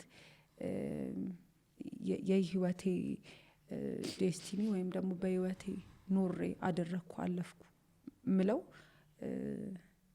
አገልግሎት ነው እና ያንን አገልግሎት እግዚአብሔር ሰጠኝ ማለት ሴቶችን እንዲረዱሽ ማድረግ በጣም ከባድ ነው። ምክንያቱም ነፍ የትርጉም ክፍል አለን በእውነት ውይ በጣም ጌታ ሆይ እኔን ጨምሮ ስንሰማ ለአምስት እንበትናለን። እና ከቅርጫው መሀል ነው ትክክለኛውን ጎድኑን ስጋውን ዳቢቱን ምናምን እያለ የምናወጣውና ሴቶችን ጌታ እንዲሰጠኝ ስደት ላይ ያሉ ሴቶችን ይሄ እንዴት ነው እነሱ ጋር ስደርስ ሌላ የትርጉም ክፍል እንዳይኖረው እንደዚህ ስትሬት ፎርዋርድ እንዲሆን ጠይቀው ነበር ወደ ሚዲያም ሳልመጣ። ምክንያቱም ስመጣ አሁን ጌታ የሰጠን ፕላትፎርም ነው ቲክታክን ጨምሮ። ያን ጊዜ እኔ እዛ ባለውበት ቦታ እዛ ባሉ ኮሚኒቲ ተሰበኩኝ፣ ወንጌል ሰማው። ከዛ የአሁኗ ምረት ያን ጊዜ ነው የተጸነሰችው ነገሮች ማደግ የጀመሩት። አሁን የኛ ኢምፓክት አለ፣ እኛ ይዘን መተን የምንፈጥረው ተጽዕኖ መጥፎም ጥሩ። ስለዚህ ያንን ጥሩ ተጽዕኖ እንድፈጥር እኔ ከኔ ያደረኩት ነገር የለም። መሰማት ከእግዚአብሔር ነው። ሰምቶ ባለ መፍትሄ ስላረገኝ ሰዎች መምጣት ጀመሩ። ሀሳቦች የምጠየቃቸው ነገሮች አሉ። በዛ ሁሉ ውስጥ የጌታ ማዳን አለማውራት አልችልም። የሰሙኝ ሰዎች ያንቺማ ጌታ አለማለት አይችሉም። የእውነት የምነግርሽ በየትኛውም ሁኔታ በድፍረት ላወራ የምችለው እሱን ነው። ይሰሙና የምር እንደዚህ ማመን ይቻላል ሲሉ እምነቱ ራሱ ከኔ አይደለም። ባሽ እንደዚህ መበርታት እንዲህ መናገር ይቻላል ላይክ የሆነ ሰው በጣም ፍሎ አድርጎ ወሬሽ ገባኝ ሲሉ እኔም ያልተማርኩ ነኝ። ገባሽ? አሁን እኔ ስለ ኖሌጁ የለኝም የምር ለዛ ነው ማውራው። እኔ ከ9ኛ ክፍል ያቆምኩ ሰው ነኝ። ለማክበር ብዙ ምሁር አለው ጌታ፣ ብዙ አያልቅበትም። እና በተለያየ መንገድ ሲሰራ በእኔ ሰራ ነው ምላቸው። እና ከዛ በኋላ ግን ወደ አዲስ አበባ መምጣት እንዳለብኝ አይደለም፣ በሌሎች ሚዲያዎች ላይ አዲስ አበባ እንደምመጣ አዲስ አበባ መጥቼ ደግሞ ቢዝነስ ኦን ሳረግ እንደዛኛው ጊዜ ቅጠሩኝ ያልኩ እንደማልመጣ አውርቼ ነበርና ትዝ ይለኛል። ሀያት አካባቢ አንድ ሴት አግኝታኝ እየተጠጋሽ ነው ይሄ ይሁንላት ደግሞ እንደ እምነቷ ይሁንላት ላሉኝ ሰዎች አሁንም እንደ እምነት የሆኑልኝ አዲስ አበባ መጥቼ ምናልባት 2-3 ሰዎች ይሰራሉ ከኔ ጋር አብረው። እግዚአብሔር መልካም ነገር አድርጎልኛል። ከስርሽ የቀጠርሻቸው ሰዎች አለ ማለት ስለሆነ እኔ ልበልልሽ ብዬ ነው። እና ኢትስ ኖርማል ሞገስ ሰጥቶኝ ይሄ ቅድም እንደነገርኩሽ ነው መብላት፣ መጠጣት፣ መተኛት፣ መነሳት አይደለም ፕሮግረስ ነው። ይሄ በህይወቴ ውስጥ የተኖረ ነገር ሰው ይፈልጋል እኮ የተኖረ ስታወሪ እንደመስማት ራሱ ደስ የሚል ነገር የለም። ለዛ መኖር ግን ምክንያት ራሱ እግዚአብሔር ነው። እና እድሜ ሲቀጠልልኝ ሁሌ ነው ማወራው። እኔ ከ24 ዓመት ወደ ታች ያለውን ምህረት አላቃት። ይቅርበሉኝ፣ እኔ ክጃታለሁ፣ እናንተም ተባበሩኝ። ካዱላ ችኛዋ ምህረት ሌላ እና የሚያቅም ሰው እንደዛ ነው። በጣም ተቅበዝባዥ የነበረች ምህረት ናት። የማትረጋጋ አንድ ቦታ ሴት ለማታረግ ምህረት ናት ያችኛዋ። ብሌም ማድረግ ማይሰለቻት ራሷ ለማዳን እኔ የምትል ምህረት ናትና ጌታ ያንን ሁሉ ነገር ወዴት እንኳን እንዴት እንደወሰደው ሳላቅ በኑ እንደሄደ ነው የሚሰማኝ። እና ለሌሎች ለመኖር፣ ለሌሎች ለመርዳት፣ ሌሎችን ለማገዝ ጭራሽ ያችን ምህረት እኔ አሁን አላቃት። ስንት ዓመት ሆናት ልጅሽ አሁን? 7 ዓመት ሊሆናት ነው። ሀልወት ሀልወት ትባላለች። አዲስ አበባ መጣሽ፣ አዲስ አበባ መኖር ጀመርሽ። ምን በዚሁ ማስተዋወቅም ስላለብን ምን እየሰራሽ ነው? ምን ላይ ነው የተሰማራሽው? በዚህም ውስጥ ደግሞ የእግዚአብሔር እርዳታ አለ ብዬ አስባለሁ። እሱን ንገሪኝ። ወደ አዲስ አበባ ስመጣ ያው አሁንም የኔ እብደት ነው የቀጠለው። ለሚያይ ማለት በደንብ የቆመ ገንዘብ የሚያገኝን ሱቅ ጥዬ ነው የመጣሁኝ። ምክንያቱም ስራው እንዳልኩሽ መመካከር፣ ሴቶችን መምከር ምናምን ስለሆነ ለመግዛት ብቻ አይደለም የሚመጡት፣ የሆነ አይነት ሪሊፍ አድርገው ለመሄድ ይመጣሉ እኔ ጋር። እና አንቺ ከሄድሽ አይሰራም ይሉኝ ነበር፣ ይህ ስራ ወርካውት አያደርግም ይሉኝ ነበር። እና አይ ደግሞ ጌታ የተሻለ ከተማ የተሻለ ነገር ሊሰጠኝ ነው። እና እንትን እወዳለሁ ፕሮግረሴን እኔ በመሞከር ውስጥ ይመስለኛል እፈጥናለሁ እንደ ጴጥሮስ በቃ። እና ስመጣ ያልኩት ጊዜው አይደለም እንዴ እስክል ድረስ በቃ እዚህ ደግሞ የባስ እስክቸገር መጣ። እና አዲስ ነገር ጋር አለመገናኘት፣ አዲስ የማታውቂውን መንገድ ስትሄጂ እንደምታውቂው መንገድ እንዲመችሽ ካሰብሽ ስተቱ እዛ ጋ ነው ያለው። እና ከዛኛው ኮንፈርት ዞን ደግሞ እንደገና መውጣት ሆነ። ወደዚህ የመጣሁት ልማር ነው፣ ፋሽን ዲዛይኒንግ ልማር መጣው። ያን ጊዜ በቃ ነገሮች እየከበዱ መጡ። ሱቄ በደንብ ወርካውት አያረግም፣ ስለዚህ ገንዘብ በደንብ አላገኝም። ከዛ ደግሞ ሙሉ ኃላፊነት አለብኝ፣ ምክንያቱም በእኔ በኩል ጌታ ያን ፋሚሊ እያየ ያለውና ስመጣ አዲስ አበባ ሁሉም ነገር ሊቆሙ ነው። ለምሳሌ እንዴት ላረጋቸው ነው? አሁን የኔን መራብ ተው። አሁን ድጋሚ ደግሞ የሚገርምሽ ወላጅና ቤት ውስጥ ያሉ ወንድሞቼ ልጄ ብቻ አይደሉም የኔ ኃላፊነቶች። ሁሉም እኔን ሰምተው እግዚአብሔር ረዳት ያሉ ሰዎች ድጋሚ ብለን ነበር እኮ ይኸው ፌል አረገች እንደነገሌ አሁን ሚዲያ ላይ እንዳሉ መጡ እንትን አሉ። ከዛ ደግሞ እንዲሆኑ ስም አይነሳም፣ በቃ አይነሳም። ትክክል ካልሆንኩ እንኳን እዚሁ እየታረምኩ ነው የምቀጥለው። እና አንተ ደግሞ መመገብን አስተምረኸኛል፣ መስጠትን አውቃለሁ፣ እጅህን አውቃለሁ እለው ነበርና ጥጋብ ጀመርኩ ይመስለኛል። ሁሉም ነገር ስቴብል ሲሆን ድጋሚ ለመራብም እንግዳ ትሆኛለሽ፣ ሁሌ አዲስ ትሆኛ የለ እና በመጀመሪያ መኖር ነበር የሚከብደኝ። የዛሬ 5-6 ዓመት አዲስ አበባ የመጣው ጊዜ ኮቪድ ታይም የት ገብቼ ልተኛ ነበር። አሁን ይኸውልሽ አደገና የምተኛበት አለ፣ ምኖርበት ቤት አለ። ከዛ ለምን እኔ በባስ ሲሄድ ሰው እንትን እያለኝ ብስኩት መንገድ ላይ ቆቀር በሻይ እንዴት እበላለሁ? በጣም ብዙ ሰው ያቀኛልና ወደዛችኛው አመጣው። አይ ግድ ነው በዛ መንገድ ማለፍ ግድ ነው ማለት ይሄ ሸለቆ ሳይታለፍ አይሆንም፣ አይመጣውም ደግሞ ሌላ ክብርም ስላለው እና ትምህርቱን ጀመርኩ። ከባድ ጊዜ ነበረ 2-3 ወር። ከዛ ግን አውቀዋለሁ ይሄ ሌላ በረከቶች ሊመጡ እንደሆነ አውቅ ነበርና ከ3 ወር በኋላ ወደ ስራው ገባ። ወደ ስራው እንዴት ገባው መሰለሽ? ይሄ ወተሽ ኢንተርቪው አረግሽ ሪግሬት አርገሽ አታቂም፣ ምን ተጠቀምሽ፣ ሌሎች ተጠቀሙና እባል ነበርና ጊዜ ይደረሰ። ሰዎች ይደውሉልኝ ነበር፣ ካንቺ ብዙ ተምረናል፣ በምን እንርዳሽ፣ ህልምሽን እናግዝ ይሉ ነበርና ሰዓቱ ደረሰና አዲስ አበባ መጥቼ የፋሽን ዲዛይኒንግ ተምሬ ስራ ልጀምር ነው ብዬ ኦፊሻል አረኩ። በቃ ያ ስልኬ ቪዲዮ ተለቆ አንድ ቀን አልዋልኩኝ ከካናዳ ከአሜሪካን ከካናዳ እና ኦርደር የሚያደርጉኝን ልብስ እንኳን ሰርቼ ለብሻው አላቅም። እና ትዝ ይለኛል የመጀመሪያ ያሰራችኝ ሴት ጄኒኑ መሆን ስላለብኝ እንደማልችል ነገርኳት። አይ ይሄን ሞክሬም አላቅም አልችለውም፣ ብዙ ነው ደግሞ የሰጠሽኝ፣ ይሄንን ኦርደር መቀበል አልችልም አልኳት። በዛን ሰዓት ግን ይሄ ሙሉ በሙሉ ጅማ ያለው ስራ ፌል አድርጎ በሚቀጥለው ወር በጣም ብዙ ብር ይጠብቀኛል። የኔ የቤት ኪራይ፣ የቤተሰቦቼ የሱቄ ኪራይ፣ ግብር ሁሉም እየጠበቀኝ ነው። ከዛ እኔ ግን አልችልም እያልኩ ነው። እና አንቺ ትችያለሽ፣ አንቺ እግዚአብሔር የረዳሽ ሴት ነሽ፣ እግዚአብሔር አቅም ይሰጥሻል፣ ጸልይና ተቀበይ፣ ትሰሪያለሽ አለች። ከዛ እሺ ብዬ ሂሳብ ለማውጣት አታምኝም 2 ቀን ሙሉ ቴክስት ታደርጋለች፣ ሂሳብ አውጪና ምን ብዬ ላውጣ? ሄድኩኝ፣ ሰዎችን እግዚአብሔር ሰጠኝ፣ ኔትወርክ አረኩ። ይሄ ጥልፍ እንዲህ ነው፣ ይሄ እንዲህ ነው የሚል የሚያስረዳኝ የምር የሆኑ ሰዎች ከጥቅም ይሄ እንዴት ነው ይሄ ስራ ከመጣ ከሚያገኙት ጥቅም በላይ እኔን እንዴት ትክክለኛ ነገር ባደርግ እንዴት ወደ ላይ ከፍ እንደሚያደርገኝ ሌሎችም በዚህ ደግሞ እንዴት ሊፍት አፕ እንደሚያደርጉ ነው የገባኝና ስራውን ተቀበልኩ። ተሰራ፣ ላኩላት። ስልክላት ከነገርኳት ብር ጨምራ ነው ያስገባች። ስለዚህ ስራውንም ከቨር አድርጎ ቆንጆ ቤትም እንድከራይ ጋር አድርጎ ለቤተሰቦች እና ሁሌ ነው የምለው ጌታ ወሩን ጠብቆ ነው የሚሰጠኝ። ያቀኛል፣ ጥጋቤን ያውቃል፣ ልቤ ምን አይነት እንደሆነ ያውቃል።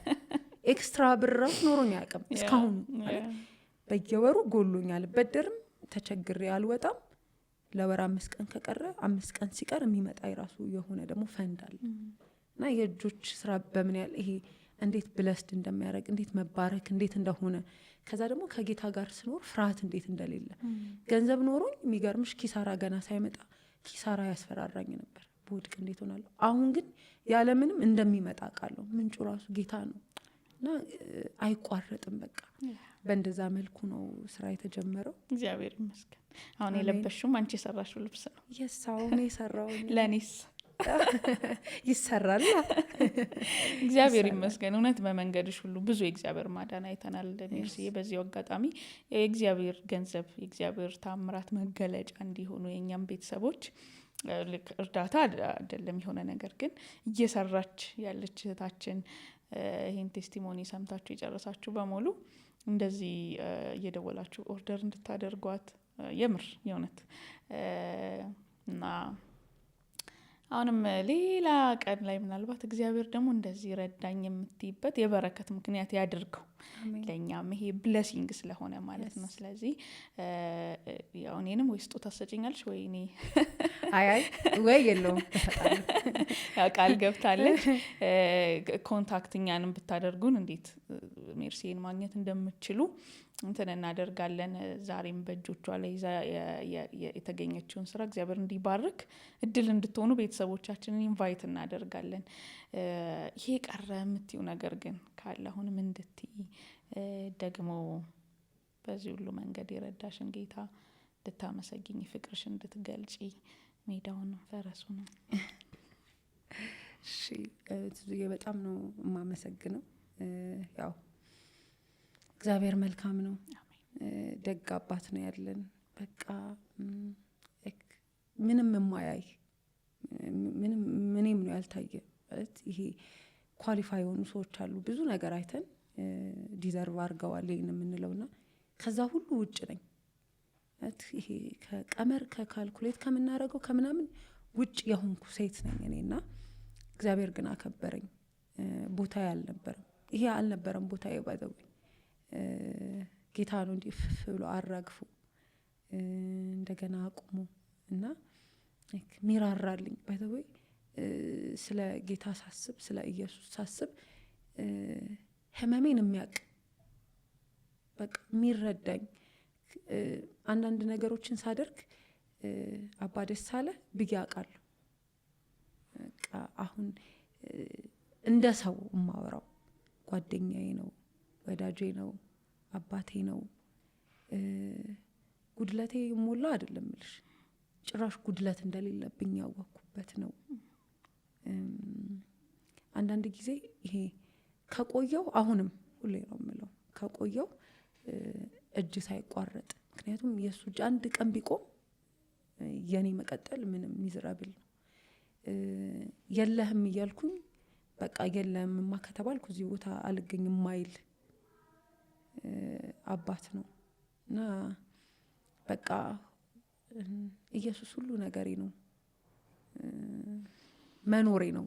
ስኖር ካወራው ያው ወሬዎቼ በየትኛውም ቋንቋ ኤዲት ቢደረጉ ቆርጠሽ የማታወጭ ጌታ አለ ውስጡ።